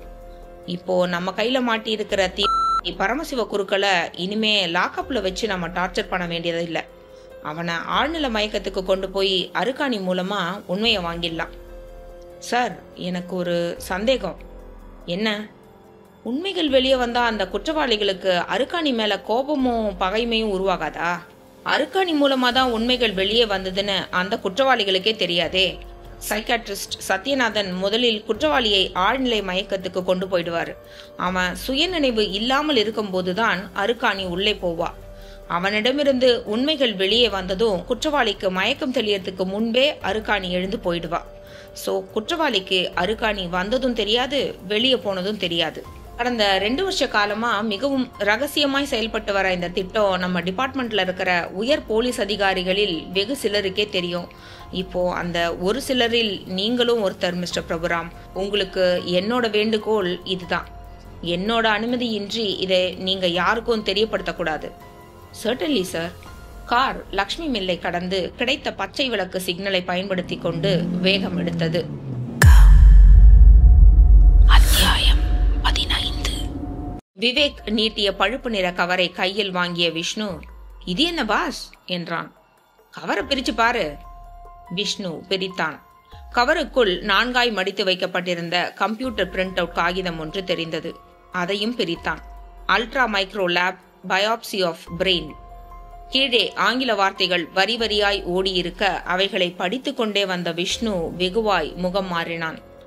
பாஸ், இது ஒரு மூளையோட பயாப்சி ரிப்போர்ட்னு தெரியுது, பட் யாரோடதுன்னு தெரியலையே. ராஜா அண்ணாமலைபுரம் மியூசியத்தில் ஃபார்மலின் ஜாடியில் மிதந்துட்டு இருந்த அந்த மூளையோட ரிப்போர்ட் தான் இது. ரிப்போர்ட்டை பார்த்தா அப்படி தெரியலையே பாஸ். டாக்டர் பரிமேலழகர் அந்த மூளையை போஸ்ட்மார்ட்டம் பண்ணி கொடுத்த ரிப்போர்ட்ல இருந்த தகவல்களுக்கும் இந்த ரிப்போர்ட்ல சொல்லப்பட்டிருக்கிற தகவல்களுக்கும் கிலோமீட்டர் கணக்குல வித்தியாசம் இருக்கே. இந்த ரிப்போர்ட்ல என்ன சொல்லியிருக்கு படி. விஷ்ணு படித்தான். இது ஒரு பெண்ணின் மூளையா இருக்க 65% வாய்ப்பு உள்ளது. வயது அனுமானிக்க முடியவில்லை. இயற்கையாய் அடைந்த உடலில் இருந்து எடுக்கப்பட்ட மூளை இது. காரணம் மாரடைப்பு ஏற்பட்டதற்கான அறிகுறிகள் தெரிகின்றன. 5 ஆண்டுகளுக்கு முன்பு நிகழ்ந்த மரணமாக இருக்கலாம். பாஸ், எனக்கு தலையே சுத்துது. 2 ரிப்போர்ட்ல எது உண்மையான ரிப்போர்ட்? விவேக் புன்னகைத்தான். அல்ட்ரா மைக்ரோ லேப் இந்தியாவில் இருக்கிற பயோ லேபுகளில் நம்பர் 1. இந்த லேப் ஒரு ரிப்போர்ட்டை கொடுத்தால் அதுல 1% கூட தப்பே இருக்காதுன்னு சர்வதேச பயோ கவுன்சில் சர்டிபிகேட் கொடுத்திருக்கு. அப்படின்னா டாக்டர் பரிமேலழகர் அந்த மூளையை பத்தி ஒரு தப்பான ரிப்போர்ட் கொடுத்திருக்காரு. டாக்டர் இப்படி ஒரு ரிப்போர்ட் கொடுக்க என்ன காரணம் பாஸ்? அத அவர்கிட்ட தான் கேட்கணும். அது வரைக்கும் ஒன்றும் பேசாமல் இருந்த ரூபலா மெதுவாய் பக்கத்தில் வந்தபடி கேட்டாள். என்னங்க, டாக்டர் பரிமேலழகர் போலீஸ் டிபார்ட்மெண்ட்டுக்கு ஒரு நம்பிக்கையுரிய டாக்டர். அவர் மூளையை பத்தி கொடுத்த போஸ்ட்மார்ட்டம் ரிப்போர்ட் மேல உங்களுக்கு எப்படி சந்தேகம் வந்தது? ரூபி, மூளையோட போஸ்ட்மார்ட்டம் ரிப்போர்ட்டை வாங்கறதுக்காக நானும் விஷ்ணுவும் டாக்டர் பரிமேலழகர் கிட்ட போனப்போ அவரோட நடவடிக்கைகள் கொஞ்சம் இயல்பு தவறி இருந்தது. போஸ்ட்மார்ட்டம் ரிப்போர்ட்டை எடுத்து என்கிட்ட நீட்டும் போது அவரோட கை விரல்களில் லேசான நடுக்கம். ஏன் இப்படி இருக்காருன்னு நான் யோசனை பண்ணிட்டு இருக்கும் போதே அவரோட பார்வை மேஜ மேல ஓரமா வச்சிருந்த அவரோட செல்போன் மேல அடிக்கடி போயிட்டு வந்தது. அவரு என்ன பார்க்காத சமயத்துல நான் அந்த செல்போனை நோட் பண்ணேன். அந்த போன் ஆன்ல இருந்தது. நான் உடனே உஷாரானேன். வேற யாருக்கோ நாங்க பேசுற பேச்சு கேட்கணுங்கிறதுக்காக அந்த செல்போனை ஆன்ல வச்சிருக்காருங்கிறத புரிஞ்சுக்கிட்டேன். பட் என்னோட சந்தேகத்தை காட்டிக்காம டாக்டர் கிட்ட இயல்பா பேசிட்டு வெளியே வந்துட்டேன். நேற்று ராத்திரி 8 மணி சுமாருக்கு அல்ட்ரா மைக்ரோ லேப்ல வேலை செய்யற விஸ்வநாதன்கிற ஒரு லேப் டெக்னீஷியனை கூட்டிட்டு ஜிஹெச் மார்ச்சுவரிக்கு போனேன். மார்ச்சுவரி அட்டெண்டரை போலீஸ் தோரணையில அன்பா மிரட்டினதுல அவனும் எங்களுக்கு ஒத்துழைப்பு கொடுக்க மார்ச்சுவரியில இருந்த 7வது அறிவு மூளைய விஸ்வநாதன் சோதனை பண்ணினாரு. பயாப்சி பண்றதுக்காக அந்த மூளையில இருந்து கொஞ்சம் போல சதையை வெட்டி எடுத்துக்கிட்டாரு. இன்னைக்கு காலையில அதை பயாப்சி பண்ணி ரிப்போர்ட்டும் கொடுத்துட்டாரு. உடனே டாக்டர் பரிமேலழகர் கிட்ட போயிருக்க வேண்டியது தானே? போனேன். அவரு ஊர்ல இல்ல, ஒரு வெளிநாட்டு டாக்டர் சந்திச்சு பேசுறதுக்காக வேலூர் போயிருக்காரு. இன்னைக்கு ராத்திரி 10 மணிக்குள்ள எப்படியும் வேலூர்ல இருந்து திரும்பி வந்துடுவாராம். அப்படின்னா இன்னைக்கு ராத்திரி 10 மணிக்கு இந்த அல்ட்ரா மைக்ரோ லேப் ரிப்போர்ட்டோட டாக்டர் பரிமேலழகரை பார்க்க போறீங்க. கண்டிப்பா. அத்தியாயம் 16. கார் செம்மேடு கிராமத்தை தொட்டு இடது பக்கமாய் பிரிந்த ஆள் அரவமற்ற செம்மண் சாலையில் ஓடி 1 கிலோமீட்டர் தூரத்தை கடந்ததும் தென்பட்ட தென்னந்தோப்புக்குள் நுழைந்து மறைவாய் நின்றது. டிஜிபி ஹம்சவர்தனும் ஐஜி பிரபுராமும் சிஐடி ஆபீசர் பிரேம்நாத்தும் காரிலிருந்து இறங்கி தென்னந்தோப்பின் குளுமையான நிழலில் நடந்து சற்று தொலைவில் தெரிந்த குடிசையை நோக்கி போனார்கள். பாதி தூரத்தை கடந்திருந்த போது அருக்காணியும் அவளுடைய அப்பா வெள்ளச்சாமியும் குடிசை நின்றும் வெளிப்பட்டு ஓடி வந்தார்கள். ஐயா வணக்கமுங்க. ஹம்சவர்தன் வெள்ளைச்சாமியை நெருங்கி அவனுடைய தோளில் தட்டி கொடுத்தார். எப்படி இருக்கீங்க வெள்ளச்சாமி? நல்லா இருக்கேன்யா. நான் மட்டும் இல்லைங்கய்யா, 40 வருஷத்துக்கு அப்புறம் நொய்யல் ஆத்துல தண்ணி வந்ததால இந்த ஊரே நல்லா இருக்குயா. ஏன் அம்மனி அருக்காணி, அந்த 2 கைத்துக்கட்டிலையும் எடுத்து போடு, எல்லாரும் உட்காரட்டும். அருக்காணி தன் குடிசைக்கு பக்கத்தில் சாத்தி வைத்திருந்த 2 கட்டில்களையும் எடுத்து போட 3 பேரும் உட்கார்ந்தார்கள். ஐயா இளநீ போட்டுங்களா? அதெல்லாம் வேண்டாம் வெள்ளச்சாமி, உன்னோட பொண்ணு அருக்காணியோட உதவி மறுபடியும் போலீஸ்க்கு தேவைப்படுது. சென்னையில வெடிகுண்டு வச்ச ஒரு தீவிரவாதி குறுக்கல் வேஷத்துல போலீஸ் கையில மாட்டியிருக்கான்.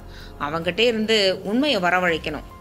ஐயா, குற்றவாளிகளை பிடிக்கிறதுக்காக உங்களுக்கு உதவி பண்றதுல எனக்கும் என் பொண்ணுக்கும் சந்தோஷம்தான்யா. ஆனா என்ன சொல்லு? ஹம்சவர்தன் சொல்ல வெள்ளைச்சாமி தயங்கி விட்டு சொன்னான். ஐயா, நீங்க இப்படி உதவி கேட்கறது இதுவே கடைசி தடவையா இருக்கட்டும். ஏன்னா பொண்ணுக்கு கல்யாணம் பண்ண வேண்டியிருக்கு. அருக்காணி என்னோட பொண்ணா இருந்த வரைக்கும் பரவாயில்ல, இனிமே வேற ஒருத்தர் வீட்டுக்கு போக போற பொண்ணு, அதுதான் இப்படி சொல்ல வேண்டியிருக்கு. ஹம்சவர்தன் சிரித்தார். பிரேம்நாத் எல்லாத்தையும் சொன்னாரு. நீ கவலைப்படாத வெள்ளச்சாமி, அருக்காணி இந்த ஒரு தடவை மட்டும் உதவி பண்ணட்டும், போதும், இனிமே தொந்தரவு பண்ண மாட்டோம். ரொம்ப நன்றிங்க ஐயா. நீங்க எங்க எங்களை தப்பா நினைச்சிடுவீங்களோன்னு பயந்துட்டே இருந்தேன். அருக்காணியை எப்போ எங்க கூட்டிட்டு வரணும்னு சொல்லிட்டா நானே அந்த இடத்துக்கு ரகசியமா கூட்டிட்டு வந்துடுறேன் ஐயா. இன்னைக்கு சாயந்தரம் 7 மணிக்கு சைக்காட்ரிஸ்ட் சத்யநாதன் பங்களாவுக்கு அருக்காணியை கூட்டிட்டு வந்துரு வெள்ளச்சாமி. அங்க நாங்க எல்லாரும் வெயிட் பண்றோம். டாக்டருக்கு 2 பங்களா இருக்கு. ஒன்னு தாமு நகர்ல, இன்னொன்னு சாய்பாபா காலனில. நீ தாமு நகர் பங்களாவுக்கு வந்துடு. சரிங்க ஐயா. ஹம்சவர்தன் திரும்பி தன் பக்கத்தில் நின்றிருந்த பிரேம்நாத்தை பார்க்க அவர் தன் பேண்ட் பாக்கெட்டுக்குள் கையை நுழைத்து 100 ரூபாய் கட்டை ஒன்றை எடுத்தார். வெள்ளைச்சாமியிடம் நீட்டினார். அவன் பின்வாங்கினான். என்னங்கய்யா இது? செலவுக்கு வச்சுக்க வெள்ளச்சாமி. வேண்டாங்க ஐயா. பரவாயில்ல, வாங்கிக்கங்க. போலீஸ் டிபார்ட்மெண்ட்டுக்கு நீங்க பண்ற உதவிக்காக கோடி கோடியா தரலாம். இத உன் பொண்ணோட கல்யாணத்துக்காக என்னோட அன்பளிப்பா வச்சுக்க. தயவு பண்ணி எனக்கு பணம் வேண்டாங்க ஐயா. நீங்க என் பொண்ணு கல்யாணத்துக்கு வந்து அட்சதை போட்டு ஆசிர்வாதம் பண்ணினாலே போதுங்க ஐயா. வெள்ளச்சாமி, நான் என்ன சொல்றேன்னா, அருக்காணி குறுக்கிட்டாள். ஐயா, நாங்க பணத்தை வாங்கிட்டு உங்களுக்கு உதவி பண்ணினா அந்த உதவி பண்ணும்போது எங்களுக்கு கிடைக்கிற சந்தோஷம் காணாம போயிடும். தயவு பண்ணி பணத்தை உள்ள வைங்க. டிஜிபி ஹம்சவர்தன் கண்களில் துளிர்த்துவிட்ட நீரோடு அருக்காணியை நெருங்கி அவள் தலைமேல் தன் கையை வைத்தார். நீ நல்லா இருக்கணுமா. அத்தியாயம் 17. விவேக்கும் விஷ்ணுவும் டாக்டர் பரிமேலழகரின் பங்களாவிற்கு போய் சேர்ந்த போது நேரம் சரியாய் 10:15 மணி. அப்போதுதான் வேலூரில் இருந்து திரும்பியிருந்த பரிமேலழகர் 2 பேர்களையும் பார்த்து வியப்பில் புருவங்களை உயர்த்தினார். வாங்க மிஸ்டர் விவேக். டாக்டர், இந்த நேரத்துல உங்களுக்கு தொந்தரவு தர்றதுக்காக மன்னிக்கணும். So what? காரணம் இல்லாம நீங்க என்னை தேடி வர மாட்டீங்களே. சொல்லுங்க, என்ன விஷயம்? உள்ளே போ பேசலாமா டாக்டர்?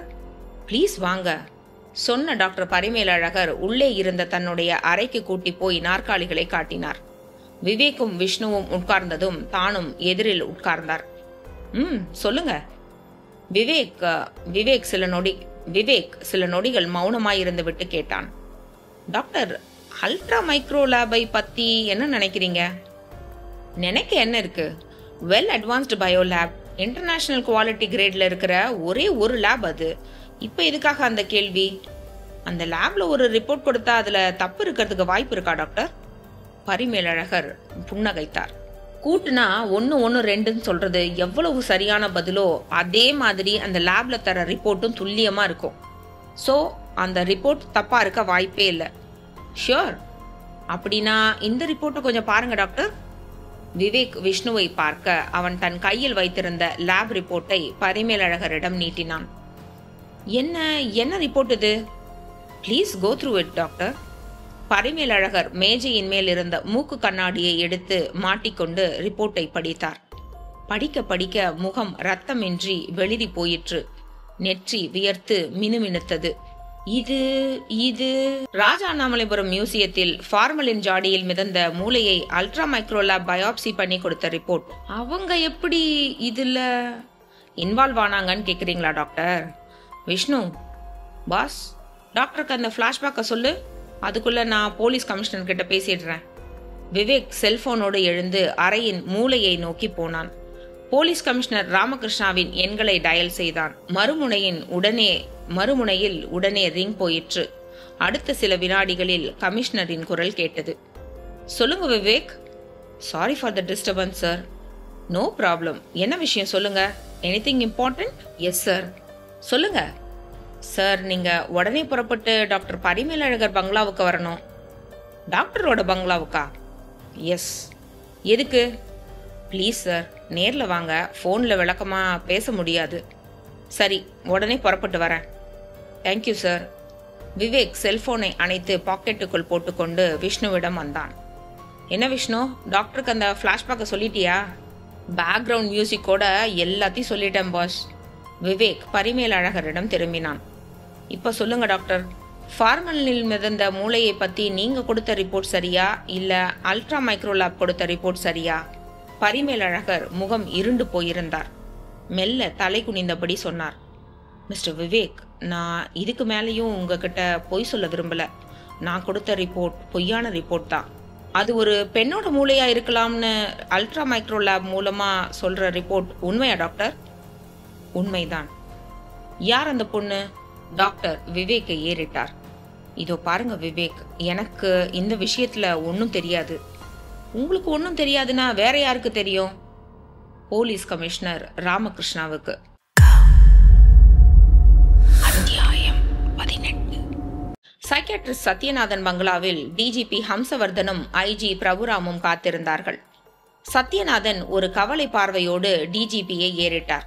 சார், சென்னையிலேருந்து கொண்டு வரப்படுற அந்த தீவிரவாதி பரமசிவ குருக்களுக்கு என்னை பற்றியும் அருக்காணி பற்றியும் எதுவும் தெரியாதே? தெரியாது டாக்டர். நீங்கள் எதுக்கும் பயப்பட வேண்டாம். எல்லாமே திட்டமிட்டபடி ரகசியமான முறையில் தான் நடக்கும். உங்களுக்கோ அருக்காணிக்கோ எந்த ஒரு பிரச்சனையும் வராமல் போலீஸ் பார்த்துக்கும். அதுவும் இல்லாமல் அருக்காணியோட 7வது அறிவை உபயோகப்படுத்தி குற்றவாளியின் மூளையிலிருந்து உண்மைகளை பெறும் இந்த பரிசோதனை இனிமே கிடையாது. ஏன்னா அருக்காணிக்கு சீக்கிரமே கல்யாணம் நடக்க இருக்கு. ஒரு பெண் சந்தோஷமா குடும்ப வாழ்க்கையை நடத்தணும்னா இது போன்ற பிரச்சனைகள் அவளுக்கு இருக்கக்கூடாது இல்லையா? ஸோ அந்த வகையில் பார்க்கும்போது இன்னைக்கு நடக்கிற 7வது அறிவு பரிசோதனை தான் கடைசி. ஹம்சவர்தன் சொல்லிக் கொண்டிருக்கும் போதே ஐஜி பிரபுராமின் செல்போன் ரிங்டோனை வெளியிட்டது. பிரபுராம் எடுத்து அழைப்பது யார் என்று பார்த்தார். டிஐஜி தியானேஷ். சொல்லுங்க தியானேஷ். சார், நான் இப்போ கோயம்புத்தூர் ஏர்போர்ட்ல இருந்து பேசிக்கிட்டு இருக்கேன். பரமசிவ குருக்களை யாருக்கும் தெரியாம பாதுகாப்போட கூட்டிட்டு வந்துட்டேன். எந்த பிரச்சனையும் இல்லையே? இல்ல சார், அவன் மயக்கத்துல இருக்கிறதுனால ஈஸியா ஹேண்டில் பண்ண முடியுது. சரி, சைக்கியாட்ரிஸ்ட் சத்யநாதன் பங்களாவுக்கு அவனை கூட்டிட்டு வந்துருங்க. 1 மணி நேர வேலை தான். திரும்பவும் அவனை சென்னைக்கு கொண்டு போயிடலாம். சார், அந்த பொண்ணு அருக்காணி வந்தாச்சா? இன்னும் வரல. அந்த பொண்ணுக்காக தான் வெயிட் பண்ணிட்டு இருக்கோம். நீங்க பரமசிவ குருக்களை கூட்டிட்டு வந்துருங்க. மஃப்டியில் இருக்கிற செக்யூரிட்டி கார்ட்ஸ் உங்களுக்கு பாதுகாப்பா வெவ்வேறு வாகனங்கள்ல வருவாங்க. நீங்க டென்ஷன் படாம சத்யநாதன் பங்களாவுக்கு வந்து சேருங்க. If you smell any problem give me a call. Yes sir. 1 மணி நேரத்துக்குள்ள உங்களை இங்க எதிர்பார்க்கலாமா mister Dhyanesh? Certainly sir. Prabhuram செல்போனை அணைத்த வினாடி சத்யநாதன் பங்களா போர்ட்டிகோவில் அந்த போலீஸ் ஜீப் வேகமாய் வந்து நின்றது. சிஐடி ஆபீசர் பிரேம்நாத் ஜீப் நிற்கும் முன்பாகவே கீழே இறங்கி வேக வேகமாய் போர்ட்டிகோ படிகளில் ஏறி உள்ளே வந்தார். முகத்தில் வெள்ளமாய் வியர்வை. சார், ஹம்சவர்தன் கலவரமானார். பிரேம்நாத், ஏன் இப்படி வரீங்க? Anything serious? சார், ஒரு அன்எக்ஸ்பெக்டட் நியூஸ். வெள்ளச்சாமியும் அவரோட பொண்ணு அருக்காணியும். சொல்லுங்க, என்னாச்சு? கொஞ்ச நேரத்துக்கு முன்னாடி இறந்துட்டாங்க சார். டிஜிபி அதிர்ந்தார். என்னது, இறந்துட்டாங்களா? எப்படி? தோட்டத்து கிணத்து மேட்ல மோட்டார் பம்ப் சரியா வேலை செய்யலன்னு வெள்ளச்சாமி ரிப்பேர் பார்த்துருக்காரு. அப்போ அவரை மின்சாரம் தாக்கி இருக்கு. அப்பா கீழே விழுந்துட்டாருன்னு ஓடி வந்து அருக்காணியும் அவரை பிடிக்க 2 பேருமே உடல் கருகி இறந்துட்டாங்க சார். அத்தியாயம் 19. விவேக் அதிர்ந்து போனவனாய் டாக்டர் பரிமேலழகரை பார்த்தான். Doctor, what nonsense you are talking? Police commissioner Ramakrishna சொல்லிதான் அந்த பொய் ரிப்போர்ட் கொடுத்தீங்களா? ஆமா. எதுக்காக இதெல்லாம்? மிஸ்டர் விவேக், நீங்க போலீஸ் கமிஷனருக்கு ஃபோன் பண்ணியிருக்கீங்க இல்லையா? அவர் வந்த உடனே அவர்கிட்டயே கேளுங்க, சொன்ன டாக்டர் சோபாவுக்கு நன்றாக சாய்ந்து உட்கார்ந்து கண்களை மூடிக்கொண்டார். விவேக்கும் விஷ்ணுவும் ஒருத்தரை ஒருத்தர் பார்த்து கொண்டார்கள். என்ன பாஸ் இது? விஜயகாந்த் படத்துல வரா மாதிரி கடைசியில போலீஸ் கமிஷனரே வில்லன் பொன்னம்பலமா மாறிட்டாரு. போர்ட்டிகோவில் கார் சத்தம் கேட்டது. விவேக் எட்டி பார்த்தான். கமிஷனர் ராமகிருஷ்ணா கார் நின்றும் இறங்கி உள்ளே வந்து கொண்டிருந்தார். விவேக் அவரை பார்த்து கொண்டு நிற்க கமிஷனர் பக்கத்தில் வந்து நின்றார். என்ன மிஸ்டர் விவேக், எதுக்காக இந்த நேரத்துல டாக்டர் வீட்டுக்கு அவசர அவசரமா வர சொன்னீங்க? விவேக் அவரை ஒரு பெருமூச்சோடு ஏறிட்டான். சார், ஃபார்மலினில் மிதந்த அந்த மூளை கேஸ் விஷயமா நடக்கிற விஷயங்கள் எதுவுமே சரியில்லை. மூளையை போஸ்ட்மார்ட்டம் பண்ணி ரிப்போர்ட் கொடுத்த பரிமேலழகர் அதுல பொய்யான தகவல்களை சொல்லியிருக்காரு. அதை கண்டுபிடிச்சு ஏன் டாக்டர் பொய்யான தகவல்கள் கொடுத்தீங்கன்னு கேட்டா நீங்க தான் கொடுக்க சொன்னதா சொல்றாரு. அவர் சொல்றது உண்மையா பொய்யா? I am in want of truths. Commissioner திடுக்கிட்டவராய் டாக்டரை பார்க்க அவர் இறுகிய முகத்தோடு தலையை ஆட்டினார். குரலில் பிசிறு தட்ட பேசினார். சாரி மிஸ்டர் ராமகிருஷ்ணா, அது பொய்யான ரிப்போர்ட்னு விவேக் கண்டுபிடிச்சிட்டாரு. மேற்கொண்டு பொய்களை பேச நான் தயாரா இல்லை. நீங்க உண்மையை சொல்லிடுறது பெட்டர் என்றார் டாக்டர். இட்ஸ் ஆல் ரைட், சொல்லிடலாம். தோள்களை குலுக்கிக் கொண்ட கமிஷனர் விவேக்கிடம் திரும்பினார். மிஸ்டர் விவேக், டாக்டர் பரிமேலழகரை அப்படி ஒரு பொய்யான ரிப்போர்ட் கொடுக்க சொன்னது நான் தான். அது பொய்யான ரிப்போர்ட்னு எப்படி கண்டுபிடிச்சிங்கன்னு எனக்கு தெரியாது. அதை அப்புறமா சாவகாசமா உங்ககிட்ட கேட்டுக்கிறேன். இப்போ இந்த கேஸ் விஷயமா சில உண்மைகளை உங்ககிட்ட சொல்லிடுறேன். Please hear me. விவேக் இன்னமும் இறுகிய முகத்தோடு கமிஷனரையே பார்த்து கொண்டிருக்க அவர் கேட்டார். மிஸ்டர் விவேக், 2 வருஷத்துக்கு முந்தி சென்னையில ஒரே நேரத்துல வியாசர்பாடி முருகன் கோவிலிலும், தரமணி சர்ச்சிலும், நங்கநல்லூர் தர்காவிலும் குண்டுகள் நடந்து 100க்கும் மேற்பட்டவங்க பலியானது உங்களுக்கு தெரியுமா? விவேக் நிமிர்ந்தான். அதை எப்படி மறக்க முடியும் சார்? அந்த சம்பவங்கள் சென்னையில நடந்த போது விஜிலன்ஸ் சம்பந்தப்பட்ட ஒரு ட்ரைனிங் கோர்ஸை அட்டன் பண்றதுக்காக நான் மலேசியா போயிருந்தேன். 1 மாச கோர்ஸை முடிச்சு நான் வரத்துக்குள்ள கேஸ் சிபிஐ கைக்கு போயிட்டதால அதுல என்னோட இன்வால்வ்மெண்ட்டை காட்ட முடியல. மிஸ்டர் விவேக், அந்த குண்டுவெடிப்பு கேஸ் சிபிஐ கைகளுக்கு போறதுக்கு முன்னாடி சில சம்பவங்கள் நடந்தது. அந்த சில சம்பவங்கள் உங்களுக்கு தெரிய நியாயம் இல்லை. நான் அப்ப டெப்யூட்டி கமிஷனரா இருந்தேன். அந்த குண்டுவெடிப்பு கேஸை ஐஜி பிரபுராமும் டிஐஜி தியானேஷும் டீல் பண்ணாங்க. ஒரு பூக்கார கிழவி மாரம்மா கொடுத்த தகவலின்படி வியாசர்பாடி முருகன் கோவிலில் அர்ச்சகரா வேலை பார்த்துக்கிட்டு இருந்த தீவிரமான பரமசிவ குருக்களை கைது பண்ணி லாக்அப்க்கு கொண்டு போனாங்க. அவனை எவ்வளவு டார்ச்சர் பண்ணியும் ஒரு உண்மையை கூட அவனோட வாயிலிருந்து வரவழைக்க முடியல. அவனை அடிச்சு சித்திரவதை பண்ணினா ஆள் செத்துலாம்ங்கிற பயத்துல ஐஜி பிரபுராம் ஃபர்தரா என்ன செய்யலாம்னு கேட்கறதுக்காக டிஜிபி ஹம்சவர்தன் கிட்ட விஷயத்தை கொண்டு போனாரு. அவர் விஷயத்தை கேட்டுட்டு உண்மைகளை வரவழைக்க கோயம்புத்தூர்ல இருக்கிற அருக்காணிங்கிற ஒரு கிராமத்து பொண்ணு கிட்ட கூட்டிட்டு போனாரு. சில வினாடிகள் பேச்சை நிறுத்திய கமிஷனர் பின் தொடர்ந்தார். ஒரு கிராமத்து பொண்ணு போலீஸ்காரருக்கு இந்த விஷயத்துல எப்படி உதவ முடியும்னு நீங்க கேட்கலாம். அருக்காணிக்கு இயற்கையிலேயே மற்ற நபர்களின் மனசுல ஓடுற எண்ணங்களை உணர்ற திறமை இருந்தது. சைக்காட்ரிஸ்ட் சத்யநாதன் தான் முதலா அந்த பொண்ணை பத்தி டிஜிபியிடம் சொன்னார். உடனே டிஜிபி அந்த டாக்டர் கிட்ட, அப்படியானால் உண்மைகளை சொல்ல மறுத்து அடம் பிடிக்கிற குற்றவாளிகளிடம் இருந்து அருக்காணியால் தகவல்களை பெற முடியுமான்னு கேட்டிருக்காரு. அவரும் பிரெயின் மேப்பிங் என்ற முறை மூலமா சென்சார்களை உபயோகப்படுத்தி குற்றவாளியின் மூளை செல்களில் பதிவாகியுள்ள உண்மைகளை அருக்காணியின் மூளை செல்களில் பதிய வைத்து பின் அருக்காணியை சப்கான்சியஸ் மைண்டில் பேச வைத்து உண்மைகளை வாங்க முடியும்னு சொன்னாரு. இந்த பிரெயின் மேப்பிங் முறையை பயன்படுத்தி டிஜிபி ஹம்சவர்தன் சில குற்றவாளிகளிடமிருந்து அருக்காணி மூலமா உண்மைகளையும் வாங்கியிருக்காரு. குண்டுவெடிப்பு சம்பவத்தில் கைது செய்யப்பட்ட பரமசிவ குருக்களிடமிருந்தும் உண்மைகளை வாங்க அருக்காணியை உபயோகப்படுத்திக்க ஐஜி பிரபுராம ஹம்சவர்தன் கோவைக்கு கூட்டிட்டு போனாரு.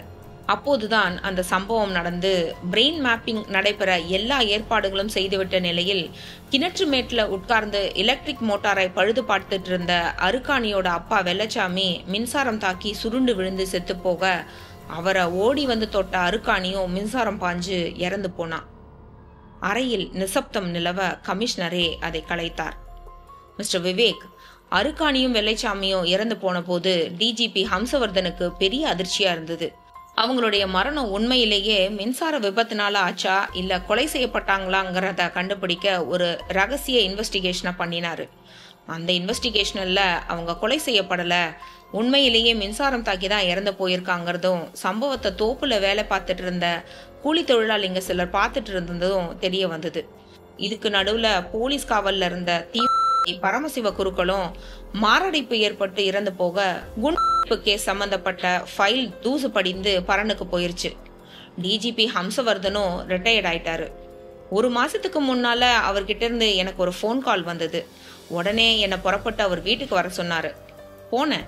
அவருடைய பேருக்கு தபால்ல வந்த ஒரு கடிதத்தை என்னிடம் கொடுத்து படிக்க சொன்னாரு. ஒரு இன்லேண்ட் லெட்டர்ல பால் பாயிண்ட் பேனாவால கோணலா எழுதப்பட்டிருந்த அந்த கடிதத்தை நான் படிச்சேன். அன்புள்ள மாஜி டிஜிபி ஹம்சவர்தன் அவர்களுக்கு ஒரு மோசமான இந்திய குடிமகனின் கடிதம் இது. நீங்கள் டிஜிபியாய் பணிபுரிந்த போது நான் சென்னையில் பணத்துக்காக கொலை கூலியில் ஒருவனாக இருந்தேன். அப்போதுதான் என்னுடைய செல்போனுக்கு ஒரு அழைப்பு வந்தது. பேசியது யார் என்று தெரியவில்லை. பேசியவர் எனக்கு கொடுத்த வேலை என்ன தெரியுமா? அதை சொன்னால் உங்களுடைய உடம்பில் ஓடிக்கொண்டிருக்கும் இரத்த ஓட்டம் உறைந்து போகும்.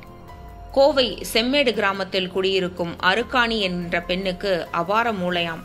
அவளுக்கு 7வது அறிவாம். போலீஸ் டிஜிபி ஹம்சவர்தன் அவளை பயன்படுத்தி குற்றவாளியின் மூளையில் பதிவாயிருக்கும் தகவல்களை அறிந்து செயல்பட்டு கொண்டிருக்கிறார். அதற்கு ஒரு முற்றுப்புள்ளி வைக்க வேண்டும். அதாவது அருக்காணி உயிர் இருக்கக்கூடாது. அவளுடைய அதிர்ச்சி அளிக்கும் வகையில் இருக்க வேண்டும். நீ செய்ய வேண்டியது இதுதான். அந்த அருக்காணியை தீர்த்து கட்டி அவளுடைய மூளையை தனியே எடுத்து ஒரு ஃபார்மலின் ஜாடியில் மிதக்கவிட்டு அந்த ஜாடியின் மேல 7வது அறிவு என்று எழுதி தமிழ்நாட்டில் உள்ள ஏதாவது ஒரு மியூசியத்தில் வைத்து போலீஸ் துறையை அதிர்ச்சி அடைய வைக்க வேண்டும். உன்னால முடியுமா? முடியும் என்றால் ரேட் பேசிக் கொள்ளலாம் என்று டெலிபோனில் பேசிய ஆசாமி சொன்னான். நானும் 2 லட்சம் ரூபாய் பேரம் பேசி அருக்காணியை தீர்த்து கட்ட ஒப்புக்கொண்டேன். அதற்கான முன்னேற்பாடுகளை செய்து கொண்டிருந்த போதுதான் அருக்காணியும் அவளுடைய அப்பா வெள்ளைச்சாமியும் மின்சாரம் பாய்ந்து இறந்து போனார்கள். அதற்கு பிறகு நானும் அந்த சம்பவத்தை மறந்துவிட்டேன். 2 வருஷம் கழிச்சு உங்களுக்கு இப்போது நான் கடிதம் எழுத காரணம் எனக்கு போன வாரம் கிடைத்த சில உண்மைகள் தான். உண்மை 1, அருக்காணியும் அவளுடைய அப்பா வெள்ளைச்சாமியும் இறந்து போனது விபத்தினால் அல்ல, மின்சாரம் பாய்ச்சி கொலைப்பட்டிருக்கிறார்கள். உண்மை 2, இந்த கொலை பின்னால் இருப்பவர்கள் சாதாரண நபர்கள் அல்ல, பெரிய பதவிகளில் இருப்பவர்கள். பிரதானமாய் இருப்பவர் தமிழக அமைச்சரவையில் உள்ள ஒரு மந்திரி. உண்மை 3, வெளிநாட்டு தீவிரவாதிகளோடு கைகோர்த்து கொண்டு கோடிக்கணக்கில் பணம் சம்பாதித்துக் கொண்டிருக்கும் அந்த மந்திரி தமிழகத்தை வெடிக்கும் கலவர பூமியாக மாற்ற அந்த தீவிரவாதிகளுக்கு உறுதிமொழி கொடுத்துள்ளார். மாஜி டிஐஜி சார், எனக்கு தெரிந்த உண்மைகளை நான் எழுதிவிட்டேன். சேற்றில் இருக்கும் நண்டுக்குத்தான் அதே சேற்றில் இருக்கும் மற்ற நண்டுகளை தெரியும். அதேபோல் ஒரு கிரிமினலான எனக்கு தான் சட்டவிரோத செயல்கள் எங்கெங்கே நடக்கும் என்று தெரியும். திடீரென்று நான் ஒரு உத்தம புத்திரன் மாதிரி கடிதம் எழுத என்ன காரணம் என்று உங்களுடைய மனசுக்குள் ஒரு எண்ணம் ஓடியிருக்கலாம். அதற்கான பதிலையும் நான் இப்போது சொல்லிவிடுகிறேன். எனக்கு கடந்த 6 மாத காலமாக எய்ட்ஸ். அதற்கு மருந்து சாப்பிட்டு கொண்டிருக்கும் போதே நுரையீரல்களில் கேன்சர் நோய். இப்போது என்னுடைய வாழ்நாள்களை நான் எண்ணிக்கொண்டிருக்கிறேன்.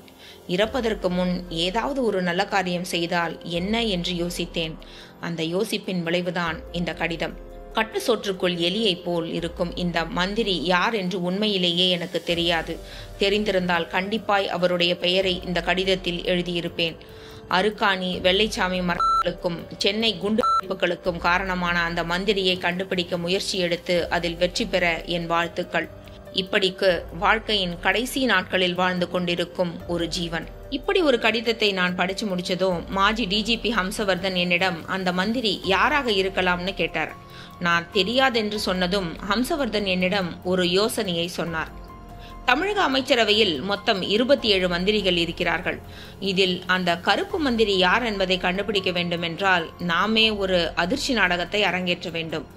அதாவது அருக்காணியை கொலை, அவளுடைய மூளையை தனியா எடுத்து ஃபார்மலின் ஜாடியில் மிதக்கவிட்டு அந்த ஜாடியின் மேல் 7வது அறிவு என்று எழுதி தமிழ்நாட்டில் உள்ள ஏதாவது ஒரு மியூசியத்தில் வைத்து போலீஸ் துறைக்கு அதிர்ச்சி தரணுங்கிறது அந்த கருப்பு மந்திரியின் ஆசை. ஆனா அந்த ஆசை நிறைவேறவில்லை. நாம அப்படி ஒரு காரியத்தை செஞ்சு அந்த மந்திரிக்கு அதிர்ச்சி கொடுத்து அவரை அசைச்சு பார்க்கணும். 27 மந்திரிகள்ல யாருடைய நடவடிக்கைகள் பதட்டமா இருக்குன்னு கவனிச்சாலே போதும், ஆள் யாருன்னு தெரிஞ்சிடும். அது தெரிஞ்சதும் டெல்லி சிபிஐக்கு தகவல் கொடுத்துடலாம். மற்ற விஷயங்களை அவங்க பார்த்துக்குவாங்கன்னு சொன்னாரு ஹம்சவர்தன். விவேக்கும் விஷ்ணுவும் பிரமிப்பாய் பார்த்து கொண்டிருக்க கமிஷனர் ராமகிருஷ்ணன் தொடர்ந்தார். அதுக்கப்புறம் நான், doctor Parimelazhagar, forensic officer Siddiq Ali, museum director Panchalingam எல்லாரும் முன்னாள் டிஜிபி தலைமையில் கூடி ஒரு திட்டம் தயாரிச்சோம். திட்டப்படி எழும்பூர் மியூசியத்தில் ஏற்கனவே இருந்த பெண்ணின் மூளை மிதக்கிற ஃபார்மலின் ஜாடியின் மேல 7வது அறிவுன்னு எழுதி மூளையின் மேல் ரத்தங்களை உண்டாக்கி புதிய மூளை மாதிரி தெரிய செஞ்சோம். இந்த செய்தி பரபரப்பாக இருக்கணுங்கிறதுக்காக உங்களுக்கு போன் செஞ்சு ராஜாண்ணாமலைபுரம் மியூசியத்திற்கு வர சொன்னோம். ஒரு நம்பகத்தன்மைக்காக உங்ககிட்ட பின்னாடி விஷயத்த சொல்லிக்கலாங்கிறது எங்களோட திட்டம். நீங்களும் மியூசியத்துக்கு வந்தீங்க, இன்வெஸ்டிகேஷனை ஆரம்பிச்சிங்க. இந்த செய்தி பிரஸ் மீடியாவுக்கு போக போற நேரத்துல இப்ப இருக்கிற டிஜிபி சின்ஹா கிட்ட இருந்து ஒரு அவசர கட்டளை. ஃபார்மலின் ஜாடியில மூளை மிதக்கிற செய்தி பொதுமக்கள் மத்தியில பீதியை ஏற்படுத்தும் என்பதால் செய்தி வெளியே போகக்கூடாதுன்னு சொல்லிட்டாரு. இருந்தாலும் நான் செய்தியை கசிய விட்டதால 2வது தடவையா மூளை மிதந்த பரங்கிமலை ஃபாரஸ்ட் கல்லூரிக்கு பிரஸ் பீப்புள் எல்லாரும் வந்து செய்தி கொடுக்கும்படி தகராறு செஞ்சாங்க. நீங்க அவங்க கிட்ட சமாதானமா பேசி குத்தவாளியை கண்டுபிடிச்சு பின்னாடி செய்தி தரதா சொல்லி ஒரு வாரம் அவகாசம் கேட்டீங்க. இந்த சம்பவங்கள் எல்லாம் நடந்துட்டு இருக்கும் போதே நாங்க அமைச்சரவையில் இருந்த 27 மந்திரிகளின் நடவடிக்கைகளை உன்னிப்பா கவனிச்சுக்கிட்டு இருந்தோம். ஆனா நாங்க நினைச்ச மாதிரி எந்த ஒரு மந்திரியும் பதட்டமா இல்ல. எல்லாரும் நிதானத்தோட அவங்கவுங்க வேலையை பார்த்துக்கிட்டு இருந்தாங்க. இது எங்களுக்கு ஒரு பெரிய ஏமாற்றம். நீளமாய் பேசி முடித்த ராமகிருஷ்ணாவை விவேக் புன்னகையோடு பார்த்தான். சார், இந்த திட்டத்தை பத்தி முன்கூட்டியே எங்ககிட்ட சொல்லியிருக்கலாமே. சாரி மிஸ்டர் விவேக், எல்லாருக்குமே திட்டம் தெரிஞ்சா இன்வெஸ்டிகேஷன் பரபரப்பா இருக்காதுன்னு நினைச்சோம். எனக்கு வந்த அந்த SMS செய்தியெல்லாம் உங்க ஏற்பாடு தானா? எஸ், அதுக்காக ஒரு சிம் கார்டை ஃபேக் நம்பர்ல வாங்கி அதுல சில்மிஷம் செஞ்சு உங்களுக்கு SMS கொடுக்க வச்சோம். திட்டம் போட்டு எவ்வளவு வேலைகள் செஞ்சும் நாங்க எதிர்பார்த்தது நடக்கல மிஸ்டர் விவேக். அந்த கருப்பு மந்திரி யார் என்பதை உங்களால கண்டுபிடிக்க முடியல, அதைத்தானே சொல்றீங்க? ஆமா, கவலைப்படாதீங்க சார். குத்தவாளியை கண்டுபிடிக்க நான் ஒரு வாரம் கேட்டது இன்னும் அப்படியே தானே இருக்கு. அதுக்குள்ள அந்த மந்திரி யாருங்கிறத கண்டுபிடிச்சிடலாம். அதுக்கு முன்னாடி நான் XDGP மிஸ்டர் ஹம்ஸ்வர்தனை சந்திச்சு 1 மணி நேரமாவது பேசணும். ஏற்பாடு செய்ய முடியுமா? இதோ என்று சொன்ன கமிஷனர் ராமகிருஷ்ணா தன்னிடம் இருந்த செல்போனை உயிர்ப்பித்தார். அத்தியாயம் 20. டெலிபோன் கூப்பிட்டது. சமையலறையில் வேலையாக இருந்த ரூபலா வேகமாய் போய் ரிசீவரை எடுத்தாள். ஹலோ. மறுமுனையில் கமிஷனர் ராமகிருஷ்ணா பேசினார். அங்க விவேக் இருக்காராமா? இல்ல சார், அவரு கோயம்புத்தூர் போயிருக்காரு. அது தெரியும், அது எனக்கும் தெரியும்மா. 3 நாளைக்கு முன்னாடி புறப்பட்டு போனவர் இன்னுமா சென்னை திரும்பல சார். அவரை செல்போன்ல கான்டாக்ட் பண்ண ட்ரை பண்ணினேன், ரீச் ஆகல. அவரு உனக்கு ஏதாவது ஃபோன் பண்ணினாராமா? பண்ணல சார். அவரோட ஃபோனுக்காக தான் நானும் வெயிட் பண்ணிட்டு இருக்கேன். என்னம்மா இது? கேஸ் விஷயமா கோயம்புத்தூர் போனவர் 3 நாள் ஆகி ஃபோன் பண்ணல. Department people much worried about him. உனக்கு ஏதாவது ஃபோன் பண்ணினா எனக்கு தகவல் கொடுமா? சரி சார். ரூபலா சொல்லி ரிசீவரை வைத்துவிட்டு மறுபடியும் சமையல் அறைக்கு திரும்ப முயன்ற வினாடி டெலிபோன் அழைத்தது. போய் ரிசீவரை எடுத்தாள். Hello Ruby. மறுமுனையில் விவேக்கின் குரல். ரூபலா மலர்ந்தாள். உங்களுக்கு வயசு 300ங்க. 1 நிமிஷத்துக்கு முன்னாடி தான் போலீஸ் கமிஷனர் ஃபோன் பண்ணி உங்களை கேட்டாரு. 3 நாளா உங்களை கான்டாக்ட் பண்ண முடியலையாமே. ரூபி, நாங்க கோயம்புத்தூர் போனது அருக்காணி வெள்ளச்சாமி மர்டர் சம்பந்தமா ரகசியமா விசாரணை பண்ணத்தான். விசாரணை முழுமையா முடியறதுக்கு முந்தி அதை பத்தி பேச வேண்டாம்னு ஃபோன் பண்ணல. இப்போ அவருக்கு ஃபோன் பண்ணி பேசிடுறேன். விசாரணை முடிஞ்சுதா? சுத்தமா. அந்த கருப்பு மந்திரி யாருங்கிறத கண்டுபிடிச்சிட்டீங்களா? கண்டுபிடிச்சிட்டோம். யாருங்க? எல்லா நியூஸ் சேனல்லையும் சொல்லுவாங்க. விஷ்ணு கிட்ட செல்போனை கொடுங்க, நான் அவங்கிட்ட கேட்டுக்கிறேன். ரூபி, அந்த கருப்பு மந்திரி யாருங்கிற விவரத்தையும் அதற்கான ஆதாரங்களையும் நான் போலீஸ் கமிஷனர் கிட்டயோ அல்லது DGP கிட்டயோ சொல்ல போறதில்ல. பின்ன கவர்னர் கிட்ட தான் சொல்ல போறோம். ஒரு மந்திரி மேல கைது நடவடிக்கை மேற்கொள்ளணும்னா கவர்னர் தான் அனுமதி தரணும். கவர்னரோட PA கிட்ட பேசிட்டேன். நாளைக்கு காலையில 11 மணிக்கு கவர்னர் அப்பாயின்மெண்ட் கொடுத்திருக்காரு. அவர்கிட்ட நான் விவரங்களை எடுத்து சொல்லும் போது பக்கத்துல கமிஷனர் உட்பட உயர் போலீஸ் அதிகாரிகளும் இருப்பாங்க. என்னங்க? அந்த மந்திரி யாருன்னு என்கிட்ட மட்டும் சொல்லுங்க. ஒரு க்ளூ தரட்டுமா? தாங்க. அந்த மந்திரிய தொட்டா ஷாக் அடிக்கும். அத்தியாயம் 21. மறுநாள் காலை சரியாய் 11 மணி. கவர்னர் மாளிகை. கவர்னர் மங்கள்ராம் தன்னுடைய தனி அறையில் எக்ஸிகியூட்டிவ் நாற்காலியில் சாய்ந்திருக்க எதிரே விவேக், விஷ்ணு, பக்கவாட்டு இருக்கைகளில் police commissioner Ramakrishna, IG Prabhuram, XDGP Hamsavardhan உட்கார்ந்திருந்தார்கள். விவேக் தெளிவான ஆங்கிலத்தில் கவர்னரிடம் சொல்லிக் கொண்டிருந்தான்.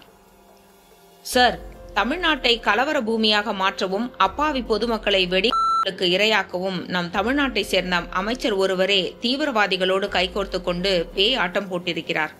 லட்சக்கணக்கான டாலர் பணத்தை பெற்றுக்கொண்டு தீவிரவாதிகளுக்கு தன் பண்ணை பங்களாவில் புகலிடம் கொடுத்தும் இருக்கிறார்.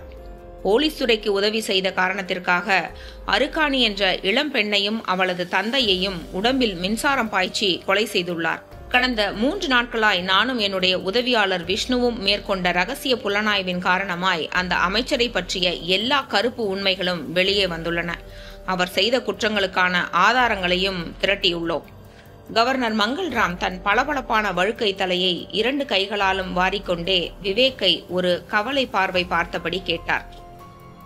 யார் அந்த அமைச்சர்? வேறு யாரும் இல்ல சார், மின்சாரத்துறை அமைச்சர் வரகுணன். எல்லோரும் திகைப்போடு பார்வைகளை பரிமாறிக்கொள்ள விவேக் தொடர்ந்தான்.